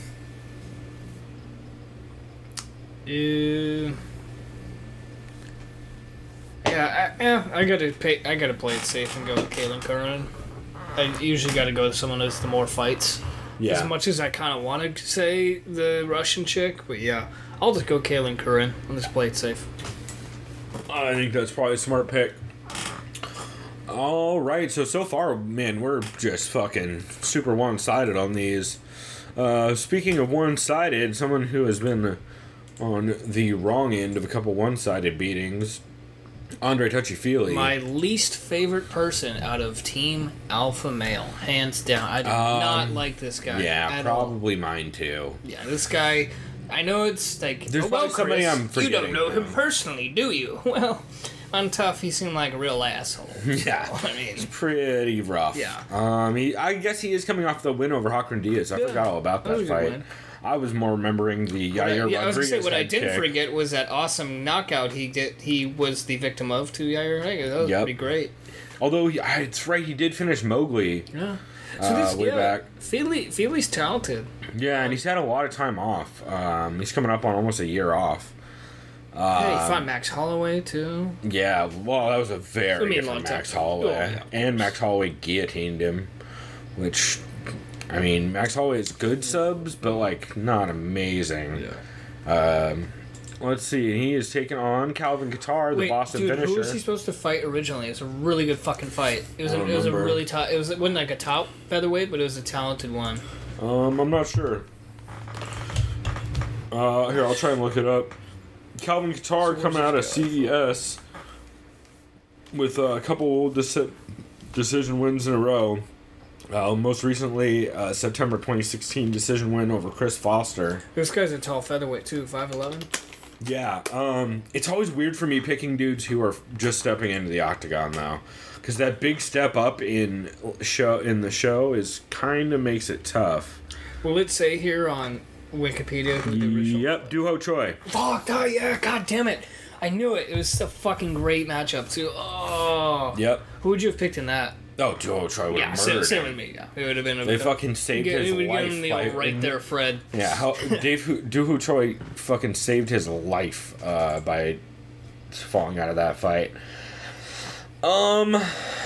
God, it's so hard for me to pick Feely. I know, dude. I can't really trust him. And this guy was a champion of the organization, and he's tall as shit. I think Feely's tall too. I think he's like 5'10" also. And he's with He's with Team Sit-Udon. I'm going with him. Fuck it. Yeah, I'm going with him too. Calvin Kattar. I'm going with him too because Feely seems like he gets knocked out. Are you? Okay, I'll go Feely. Fuck it. Feely, yeah. I don't want to be all too one-sided on these. Well, and I'm just I'm not. I don't know. I don't know. I just don't like Feely. Yeah. I don't know. That's why I have no shame in picking against him. Fuck it. Yeah, and I haven't seen Kattar, so I'm not gonna go with him. But yeah, I mean, if this dude comes forward and puts hands on Feely, he's the Finisher. He's also Australian, evidently, according to Chris, which is weird. Yeah, the Boston Habit? Yeah, I guess I don't know. The fucking Boston Finisher. Oh man, I'm hyped for this next fight. Brian Ortega, T-City, taking on Renato Cornero. Renato Cornero, Moicano, better known as, wow, that's not how you say that. Coming off the win over Jeremy Stevens back in April, which was super impressive. Oh, I like this dude. Yeah. This dude's fucking legit. Yep. Also has wins over Zybira Tukagov and Tom Ninamaki. Man, just super fucking impressive, this dude's streak that he's been going on lately. And coming out of Jungle Fight, which produces some fucking murderers down in Brazil. Taking on Brian Ortega, who's, of course, coming off that win over Clay Guida, and then he was injured for fucking ever. I forget what kind of injury. I think it was a knee or something. It was his knees. Like a fucked up. Yeah, like he blew his ACL or something. But he's back, finally, and he's, of course, coming off the wins over Clay Guida, Diego Brandao, and Thiago Tavares. And, man, I'm a big Ortega fan. Which one are you leaning on this? I really like Ortega in this one, but dude, I'm going with Renato Cornero. Just that what he's able to do, just keep the distance, and just his footwork that he did against such a heavy hitter like Jeremy Stevens, and some of the shots he ate from Stevens. This kid's got his head on straight, and I really like his athleticism, the way he and his boxing was real solid too. He's real lanky. I know Ortega's really well rounded too. He's good. I think Ortega's bread and butter is jiu-jitsu, right? Mostly jiu-jitsu, and he's a fucking beast on the ground, like super black belt.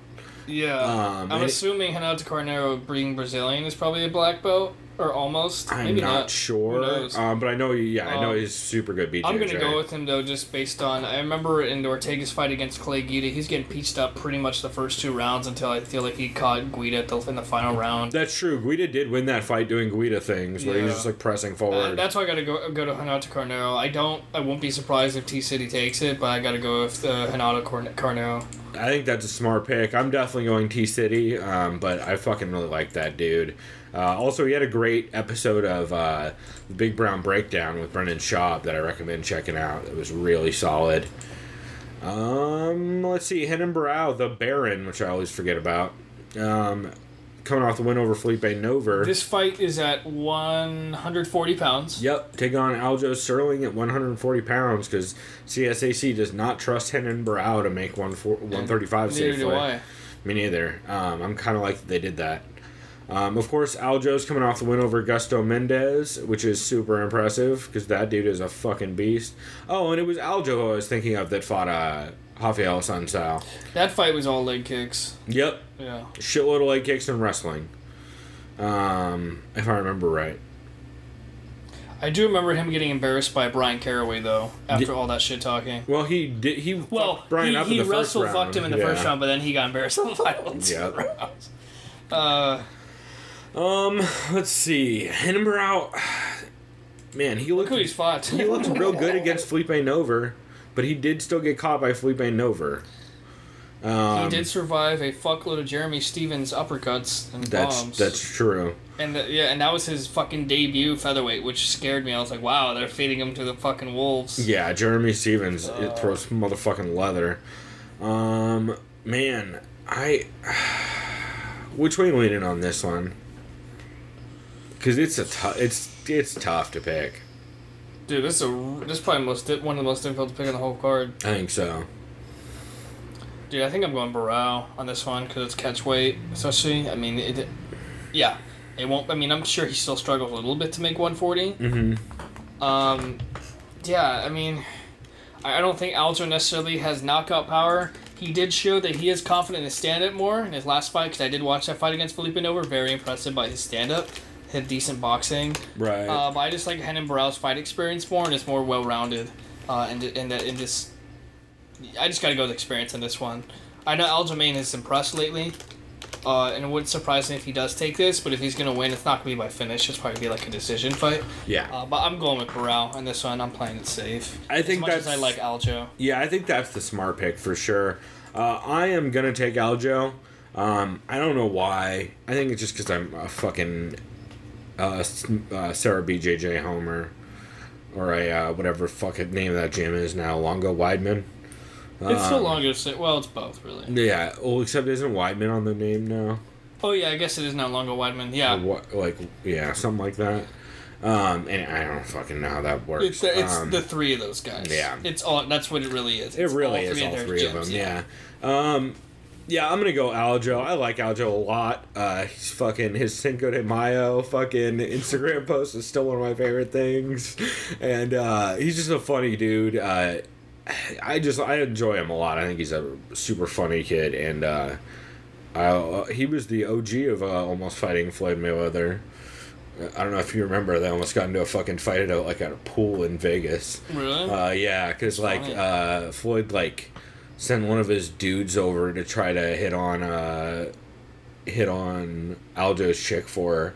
He was like, tell that short motherfucker to come over here and I'll beat the fuck out of him or some shit like that. And it's like Floyd, you're like the same height. But all right. Well, no, yeah, that's why Aljo was like, dude, I will fucking end you. Like, I will take you down and end you, no problem. Because Aljo is super good BJJ. Like, he would choke Floyd fucking unconscious in like 10 seconds. Yeah. It'd be bad for Floyd. So yeah, it was, I like Aljo a lot. I'm going to take him in this. I'm not super confident. I think the smart pick is Renan Barao. I think Renan Barao should be able to manage distance fine. He's never been taken down, I believe. I believe he has 100. I think that's true. No, I think he's still never been taken takedown down. defense, which is fucking ludicrous nuts. for having 34 fights. 38 fights. 38 fights, you're right. Yeah. 34 wins. And man, yeah, he's a beast, but I just something about Aljo, it's hard for me to pick against him, so I'm gonna lean that direction. Although this is the perfect example of one of those things where fight day I end up changing my pick. So we'll see if I end up doing that. Another fucking super close matchup: Jason Knight versus Ricardo Lamas. Man, this is another tough one to pick. We got Hick Diaz right here. Yep, Hick Diaz taking on Ricardo the Mohawk Lamas. Or the Bully, if you want to use his actual nickname, which I'm not a fan of. Charles Oliveira. Ricardo Lamas is coming off the super impressive guillotine choke over Charles Oliveira, which is like Charles Oliveira's move. Yeah.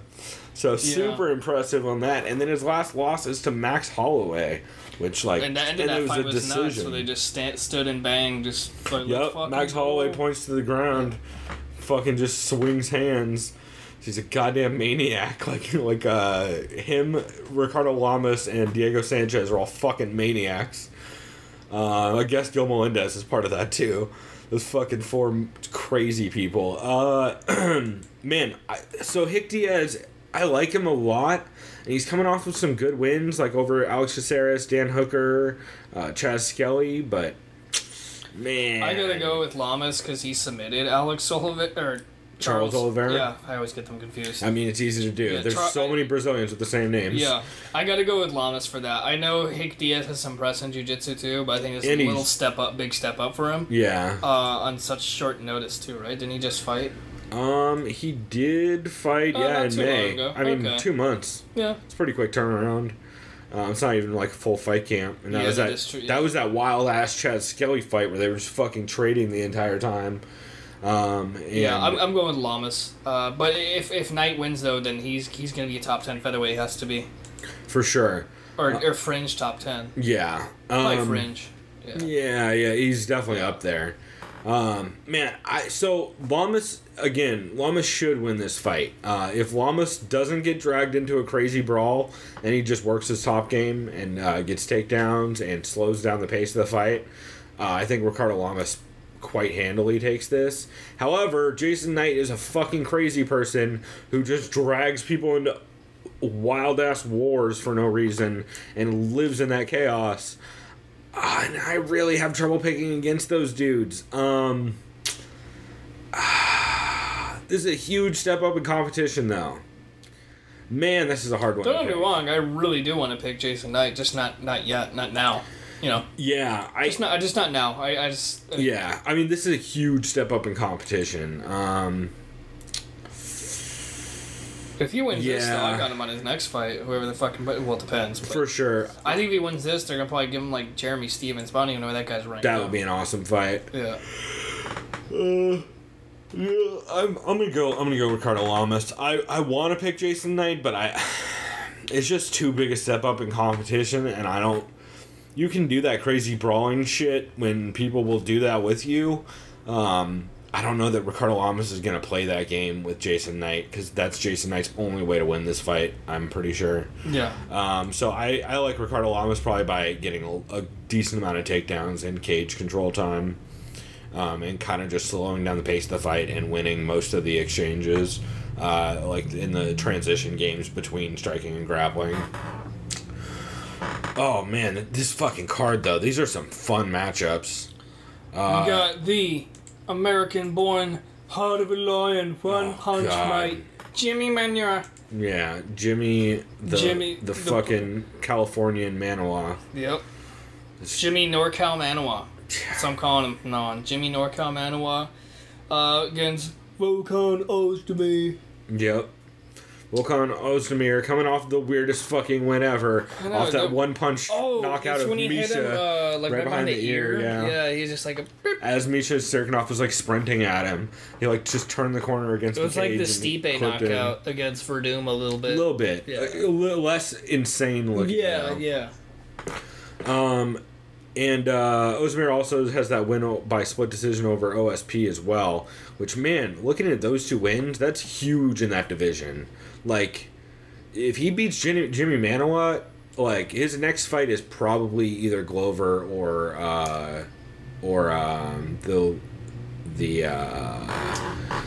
else is right there? I was gonna say. I was thinking it's not gonna be Gus, though. Who's between Glover and Gus in the rankings? Oh, Shogun. It's Shogun. He's up there. Yeah, it'd be Shogun. And Shogun fights soon too, so it'll probably be the winner of the next Shogun fight. Then you got Jimmy Manawa. He got knocked the fuck out by a Rumble, but who hasn't? Yeah. Well, not DC. The one person, yeah. Or Jones, to be fair. Yeah. Well, Jones hasn't fought Rumble. Yeah, I know. Yeah. So that would have been an easy way to not. Yeah. I think I probably would have picked Rumble in that. Well, maybe no. I think Rumble gets wrestle fucked and dies about a minute and a half into that fight. Yeah. He just like panics and gasses after he gets fed like 14 elbows. But impressive as fuck knockout versus. He looked like he almost killed OSP. Yeah, he fucking murdered OSP and then murdered Corey he had Anderson. like a touch of death. He was just like a Corey Anderson just lights the fuck out. Man, super impressive. Jamie, both these guys actually have had super impressive runs as of late. Oh, which way you leaning? Who you like in this one? I'm going Manoa. I like Volkan's approach. He's a good grappler. Mm-hmm. I think he's going to go and try to just wrestle the shit out of Manoa in the first round. I think he'll gas, and I think Manoa's just going to catch him clean in a second and just knock him the fuck out. I got him knockout clean. It's just going to be one of those starch ones. Actually, it's not probably be a starch knockout like against OSP, but it's going to be like a TKO finish. Like he'll just knock him down and then just hammer fist. Yeah. I could see that for sure. I'm going to take Volkan in this actually. Just because I don't know what to think of the dude, but that fucking... I was real high on Misha Cirkunov, and he fucking shut that dude off. And then to go to the decision with OSP, who's a bad style matchup for Volkan Ozdemir, man, I can't pick against this dude when you're one-punching Misha Cirkunov. In 28 seconds. Yeah, literally, 28 seconds into that fight, so... I'm going to go Volkan. Plus, Jimmy, when he gets put on his back, is real bad at getting off the ground. Oh, and apparently, to all listeners who don't know, apparently, according to Dana, if John Jones, for some reason, pulls out of the fight, it will be Jimmy Manoa versus Daniel Cormier on Saturday. Yeah, apparently that is actually a real thing. That's smart. I like that a lot. Who do you like in that fight? I like DC 100%. Oh, DC he just fucking murders Jimmy Manoa. Worse than Rumble. Dude, it would be the most... Probably one of the most one-sided fights I would have ever seen. Well, you're just going to take him down and punch him in the head the entire time. Yeah, it's going to look like he'll finish him. Yeah, probably. It's going to look like the Anderson Silva DC fight, except worse because Jimmy Manoa doesn't have a ground game. Yeah. So you can't just lock him down in a half guard and not do shit. Oh, and great news for boxing fans. Well, actually, not great news at all. Manoa versus David Haye might be a real thing in January. For fuck's sake. I know. I just had to say that now because I saw a news flash about it the other day. Fucking. A fight no one clearly wanted. Yeah, nobody wants that. But to be fair, I didn't want the other one either. We'll move on. Robbie Lawler taking on Don Cerrone. Brutal Bob. Fucking has not fought since July of 2016. So a year ago. Yep. Exactly, pretty much. That was against Tyron Woodley. And then Cowboy. Donald Cowboy Cerrone. Yep, fighting Jackson Link. Coming off that loss to Jorge Masvidal where he got knocked out twice. Pieced up. He got knocked out twice in that fight. Yep. And then the wins over Matt Brown via head kick and Rick Story via fucking Tekken combo. Yeah. Where he hit like a fucking jab, a right straight to the body, a left hook, and then a right high kick or some fucking insane combo like that. Or that might have been... I think it was Rick Story. I think that's what it was. But yeah, just super fucking dominant. And then Jorge Masvidal, Jorge fucks a lot of people up, and that's a terrible style matchup for Donald Cowboy. I think a lot of this just depends on what Donald shows up and what Robbie shows up. Because both these dudes have two different versions of them that show up to fights. And the other thing is, Robbie has had a fucking tough run. Ever since that Jake Ellenberger fight, it's just been chaos. Just straight chaos. The fucking Matt Brown fight was ridiculous. Johnny Hendricks fight was ridiculous. The Rory McDonald fight was literally ridiculous. And the fucking Condit fight, just all wars back to back, and then got clipped by Tyron and put out early in the first round. You gotta kind of wonder where Robbie's head is at and how well he can take a shot nowadays. He's also getting up there in age. He's 35. I guess Cowboy is 34, but Cowboy feels like a way younger 34 than Robbie is at 35. This is a tough fight to pick. I think I go ahead. I'm going Robbie. Are you? In this one, yeah. I like his... I think Cowboy's going to keep on the feet. He's not going to try to take anything to the ground. I like Lawler to actually take down Cowboy in this fight. I think he's utilized some of his wrestling and his distance management. I think he's going to catch Cowboy clean and knock him out, actually. I think Robbie's going to get a finish. I just feel it. He's just going to unload. It's possible. I mean, Cowboy, especially to the body, Cowboy is pretty vulnerable. I mean, that's how he gets finished generally, it's just by attacking the body a bunch. That's what RDA did, killed him with that fucking, I think it was a kick to the body and then followed up with punches to finish it. And Jorge Masvidal, great at attacking the body with long combos. I think I'm going to take Donald in this, mostly just because I don't know where Robbie's head is at, and he has taken some fucking damage in his last handful of fights. And Donald's been looking real good apart from that loss to Jorge. Man, I'm high on Donald at 70. I think he looks great at that weight class. He clearly has a better gas tank at that weight class because he's not cutting so much weight. And with Robbie, he's had a lot of time off, whereas Cowboy fought as recently as January. He fights all the time. So I'm going to go with Cowboy in this one. However, I would not be surprised to see it going either way. I do, however, think that they will fucking both throw bombs, and it should be pretty interesting.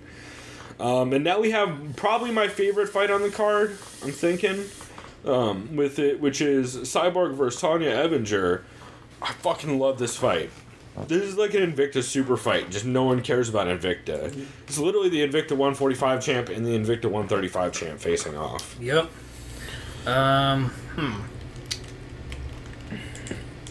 Part of me has a gut feeling that Evinger, because I know Evinger has good wrestling. Mm-hmm. I feel like she could take Cyborg down. She's very good wrestling. But I know Cyborg has good jiu-jitsu too. Yep. Off her back. Yeah, she's supposed to be like an insane high level. Yeah, I like Tonya Evinger a lot. I like seeing her fight, but I can't pick against Cyborg, who's good off her back, good jiu-jitsu, and really decent stand-up and knockout power, and is a fucking scary human being. Yeah. I just gotta go to Cyborg. I hate picking so soon, but... Yeah, I'm gonna do the opposite. I'm going Tonya. She is tough. We haven't seen Chris in any kind of long drawn out fight ever, really. And really against like a grappler too, right? Well, against a grappler of a high level as Tonya Evinger. I mean, Daria Bragomova gets a lot of credit for being like a fucking whatever fucking sumo wrestling judo champ, whatever she was. She also had fought no one and was clearly a 35er and just had like no real history against any opponents anyone would know anything about. I mean, Cyborg does have wins over people with big names, of course the biggest of which probably being Gina, way back in the day. And I guess Cyborg did go 4 rounds with Marlos Conan, but most of that was just Marlos Conan trying to strike with Cyborg and getting pieced the fuck up forever. Man, I gotta go Tonya Evinger in this, mostly because I think she just gets the takedowns, and Tonya Evinger's top game and grind she'll just wrestle fucking real. She has super high level wrestling that she does not get credit for, and I think it's gonna be a problem for Cyborg. I think most likely, this goes. The problem is I don't know how badly Cyborg's gonna gas. I'm pretty sure she'll make it through at least 1 round, maybe 2 rounds without gassing. Has she known to gas in big fights? That's the thing. She's never really gone that far in fights. They're all like fucking finishes her opponents. Yeah, they're all like fucking first round knockouts. They're ridiculous. But I gotta go Tonya. I think Tonya probably eventually gets either the TKO or the decision, depending on... If I was picking her, I'd go decision. I think it'd be I think what would happen is she would just wrestle Cyborg to the point where she'd be so fucking tired. Yeah. It would just be... Yeah. I mean, that's the only reason. So I feel like Cyborg would be tough enough to not get finished too. It would just be tired. Yes, but like to the point, I have a feeling Tonya is gonna wrestle her. Then again, it's 5 rounds is a long time. Yeah. Yeah. And Cyborg, you can't be that big and cut that much weight and still fucking not have it affect your gas tank. Like, yeah, it's crazy. So I'm gonna go Tonya. Of course, I would not be surprised if Cyborg won this. I'm going to tell you all, full disclosure, Tonya is like Leslie Smith. I fucking don't pick against them because they're just goddamn the coolest and tough as shit, and I never count them out ever because they're just too goddamn tough for their own good. So I just love that fight, and it's not getting nearly as much hype as it should be just because no one knows who the fuck Tonya Evinger is. But y'all are about to. If y'all haven't been hearing the fucking interviews in the lead up, get ready for if Tonya Evinger wins. What happens? She's gonna say crazy shit on the mic. So you have to do Megan Anderson versus her next, right? Because she was already primed for that. I don't even know what the fuck you do. Depending on how the fight is, maybe they'll do a rematch. Fuck it with Cyborg, because to keep the division kind of so people could kind of rank themselves up and hype themselves up for that division. Yeah, maybe. I mean, Tanya's a 35er, which is really the problem. Yeah. So like, because the UFC 145 division is cursed. The winner of Shevchenko Nunes will definitely want to move up because they're gonna be all gung ho about this shit. Yeah, Nunes would fucking love that dude. Nunes Evinger should be the fight. That would be dope. Yeah. That'd be a good fight. Because Nunes. Well, Shevchenko's small though. Fuck. Yeah, but Evinger's like a straight 35er. Because Shevchenko, she would like. She's cut like a 25er. Weight. Yeah. She would cut zero fucking weight to make 145 too. She would probably cut like a pound. Yeah, I think Evinger would pretty easily piece up Shevchenko, but she'd wrestle fucker. I think Amanda Nunes is a really interesting fight because Amanda Nunes has crazy power, but is known to gas in the later rounds, and that is like Tonya Evinger's wheelhouse is absorbing punishment and still beating the shit out of you. I think that'd be a lot of fun. To me, this fight is the most difficult to choose on the entire card. For me, probably. Because on one hand, you got Tyron Woodley is like 95% takedown defense, very good wrestler, has a fucking goddamn just a power punch with that overhand right, really. Yeah, he has overhands with both. He's knocked people out with both hands. He has crazy power. However, this is a large human being he's fighting. The biggest person he's probably ever fought. Yep. He's like 6. No, dude, he's like 6'3". He's not 6 foot. Isn't he like fucking 6'3"? I don't know. Sherdog's numbers aren't always. Maybe I was way off. Sherdog's numbers aren't always right, but he's huge for 170. But he's huge. Yeah. Either way, he's fucking huge. Yeah, man, dude. Part of me really wants to go Maia. Maia is not a bad pick, man. He's coming off that big win over Jorge Masvidal, Carlos Condit. Part of me feels like Maia will choke him out in like the first round. He'll just take him down and just get his back, and then that'll be it, because that Maia's most dangerous in the first round. Yep. But I am going to go with Woodley. I'm going to go with Woodley because I feel like just if Masvidal, I know Jorge Masvidal has great wrestling. It's not in the level of Woodley, in my opinion. I feel like if Masvidal has the ability to negate a rear naked attempt and just tire out Maia, I think Woodley has enough gas in his tank too to just kind of just shrug him off, and then eventually I think he's just gonna get a TKO probably in the later rounds and just draw him out. That's what I think's gonna happen. I think I'm going Woodley. I can see that for sure, because Maia does gas it later in fights. He just does every time. He slows down significantly. But part of me just didn't even want to pick this fight. Yeah, I'm leaning Tyron as well. The thing that I did hear this week though that has had me thinking a lot is someone mentioned that Tyron really likes to fight with his back like near the cage to stop takedowns. However, the main way, if you watch a lot of Maia's fights, the way he's been getting the back a lot of times, if he doesn't either like try the pull guard to half guard and then try and get the single leg on the stand up or on the reversal. A lot of times Damian Maia will get guys against the fence and then he'll work to their back from the clinch. Which is kind of makes it interesting because Tyron likes to put his back to the cage and kind of like circle around it that way. Yeah, this says UFC says Maia's 6'1.5", like 6'2". So yeah, that's probably more accurate. He's 6'3". Who fucking knows? Yeah, that's probably more accurate. Because I remember for years they were saying Conor was 5'11" when he's clearly 5'9". Yeah, so, people get the heights wrong. Well, and it's not like they measure these motherfuckers most of the time. Yeah. Although the UFC, all I know is when I saw the to. media day standoff, he looked a good 4 inches taller than Woodley. Yeah, and Woodley's 5'9", so that'd be like 6'1". So he's probably 6'1". For sure. Yeah. Yeah, but the thing is Damian Maia. He's just wider too for welterweight. Oh, for sure. And his arms are longer because like Wonder Boy is about 6 foot even, and he was definitely taller than been Woodley, but he's skinny as shit, and he's just a lanky, karate style. Yeah, absolutely. So he didn't have the weight advantage. Maya still probably weighs more, obviously weighing in, after rehydrating. I would say that Woodley, he's fucking huge. Oh, He's yeah. fight at 185. I mean, I know Woodley fought at 185 too. Kind of. Woodley fought at 185 because everybody kept missing weight when they tried to fight him. Yeah. Shouts to Kevin Gastelum. Yeah, I like Tyron just because he hits too fucking hard. Yeah. And I think that's going to be a fucking problem for Damian. I could see Damian getting the choke and winning. I could see it, and it would be fucking cool. So, what fight do you give Maya if he wins? Just GSP? Because people keep saying, "Oh, GSP is gonna fight the winner." I would want that. I think he would deserve it. Why not? Fuck it. GSP deserves that fight.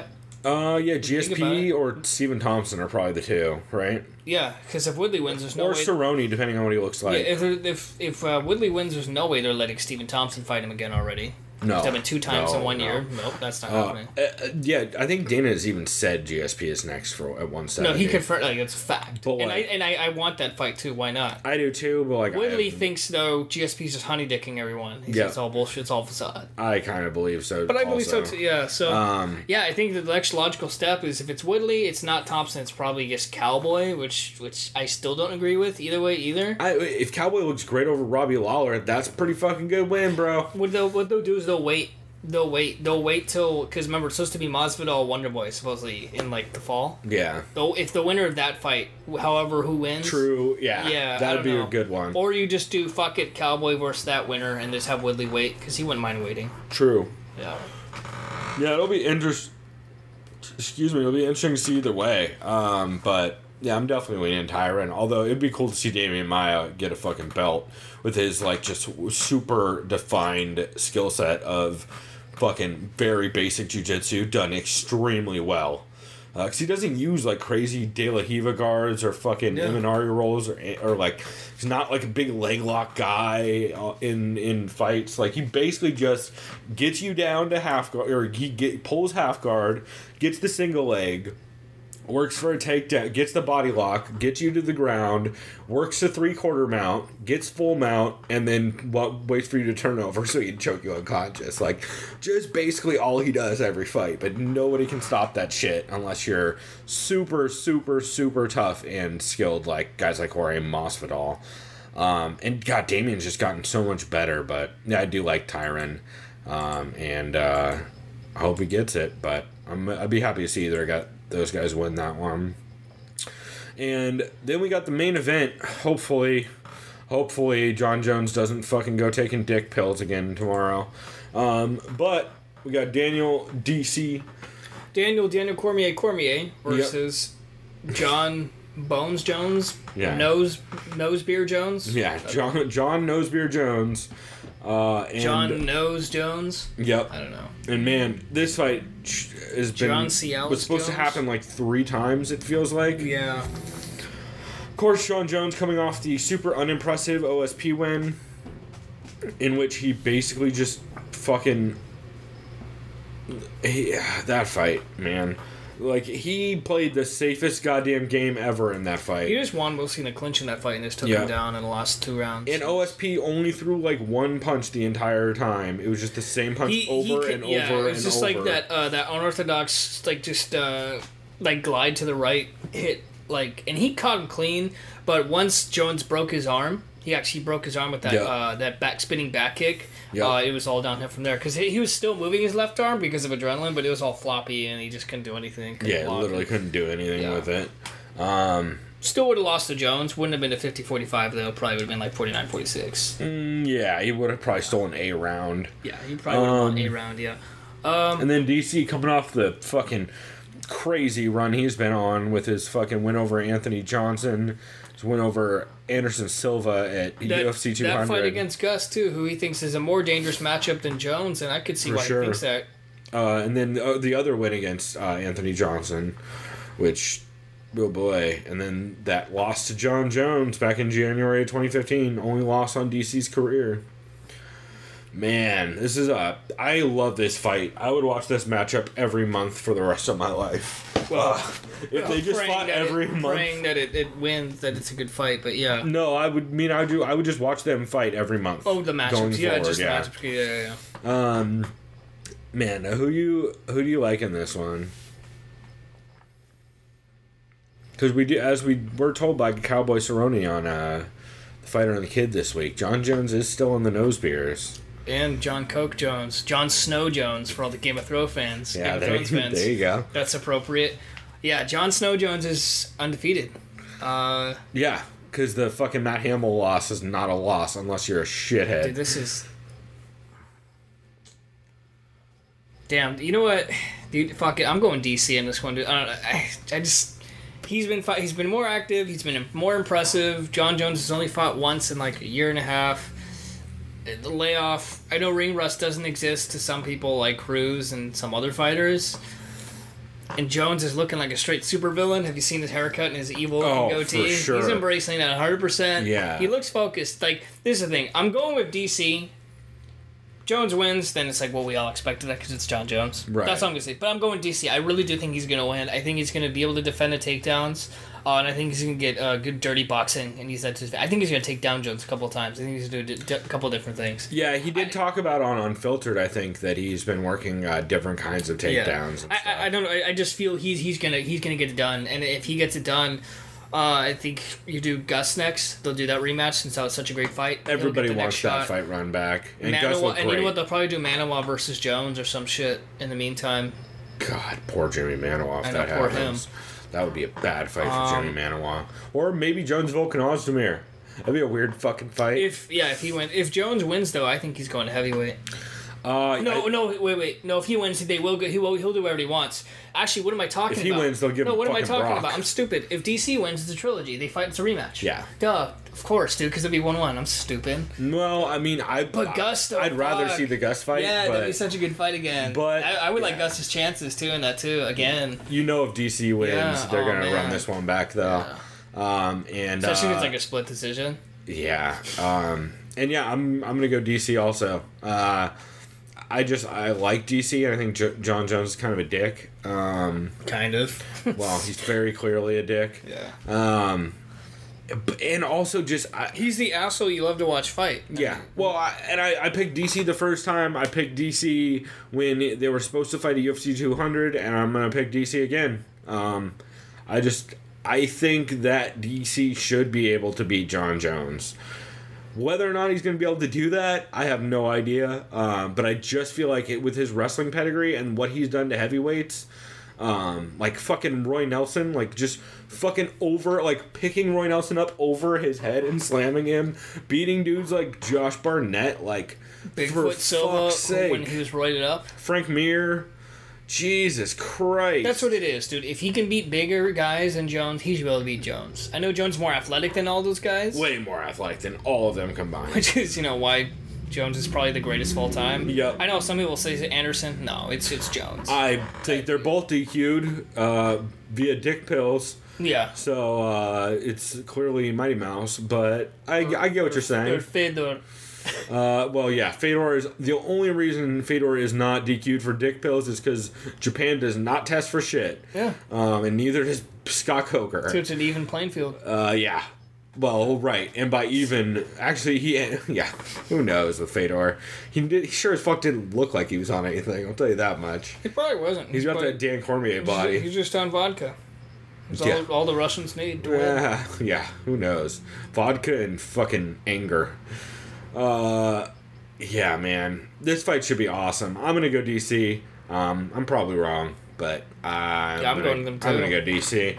So that wraps up our 214 recap. Also, you guys should definitely check out Invicta. Damn it, I did it again. EBI 12. Oh, God. Fucking Brendan Schaub. You guys should check out EBI 12, their female flyweight tournament, which is awesome. If you guys don't know, Eddie Bravo runs a submission-only tournament called EBI. It's fucking awesome. It's happening on Sunday, streaming on Fight Pass. It'll definitely be worth checking out, and I think it'll be super fucking fun. So look forward to that. Also, there's that Brave Combat card that TJ is calling in TJ. That's right. So we'll have a link for that in the description, or at least for the YouTube channel where you'll be able to watch it. Wait, when is that? It's Saturday also. Earlier in the day on Saturday. I was gonna say, damn, I'd be almost down to go to that. Right? Yeah, for real, right? Fucking going to TJ though for an MMA event sounds like a bad plan though. Yeah, and I'm white. Right? Yeah. Yeah, we're both too white, Chris. But we have Mexican friends. That's right. That's right. Luckily, some of them aren't in jail, so they can we bring them.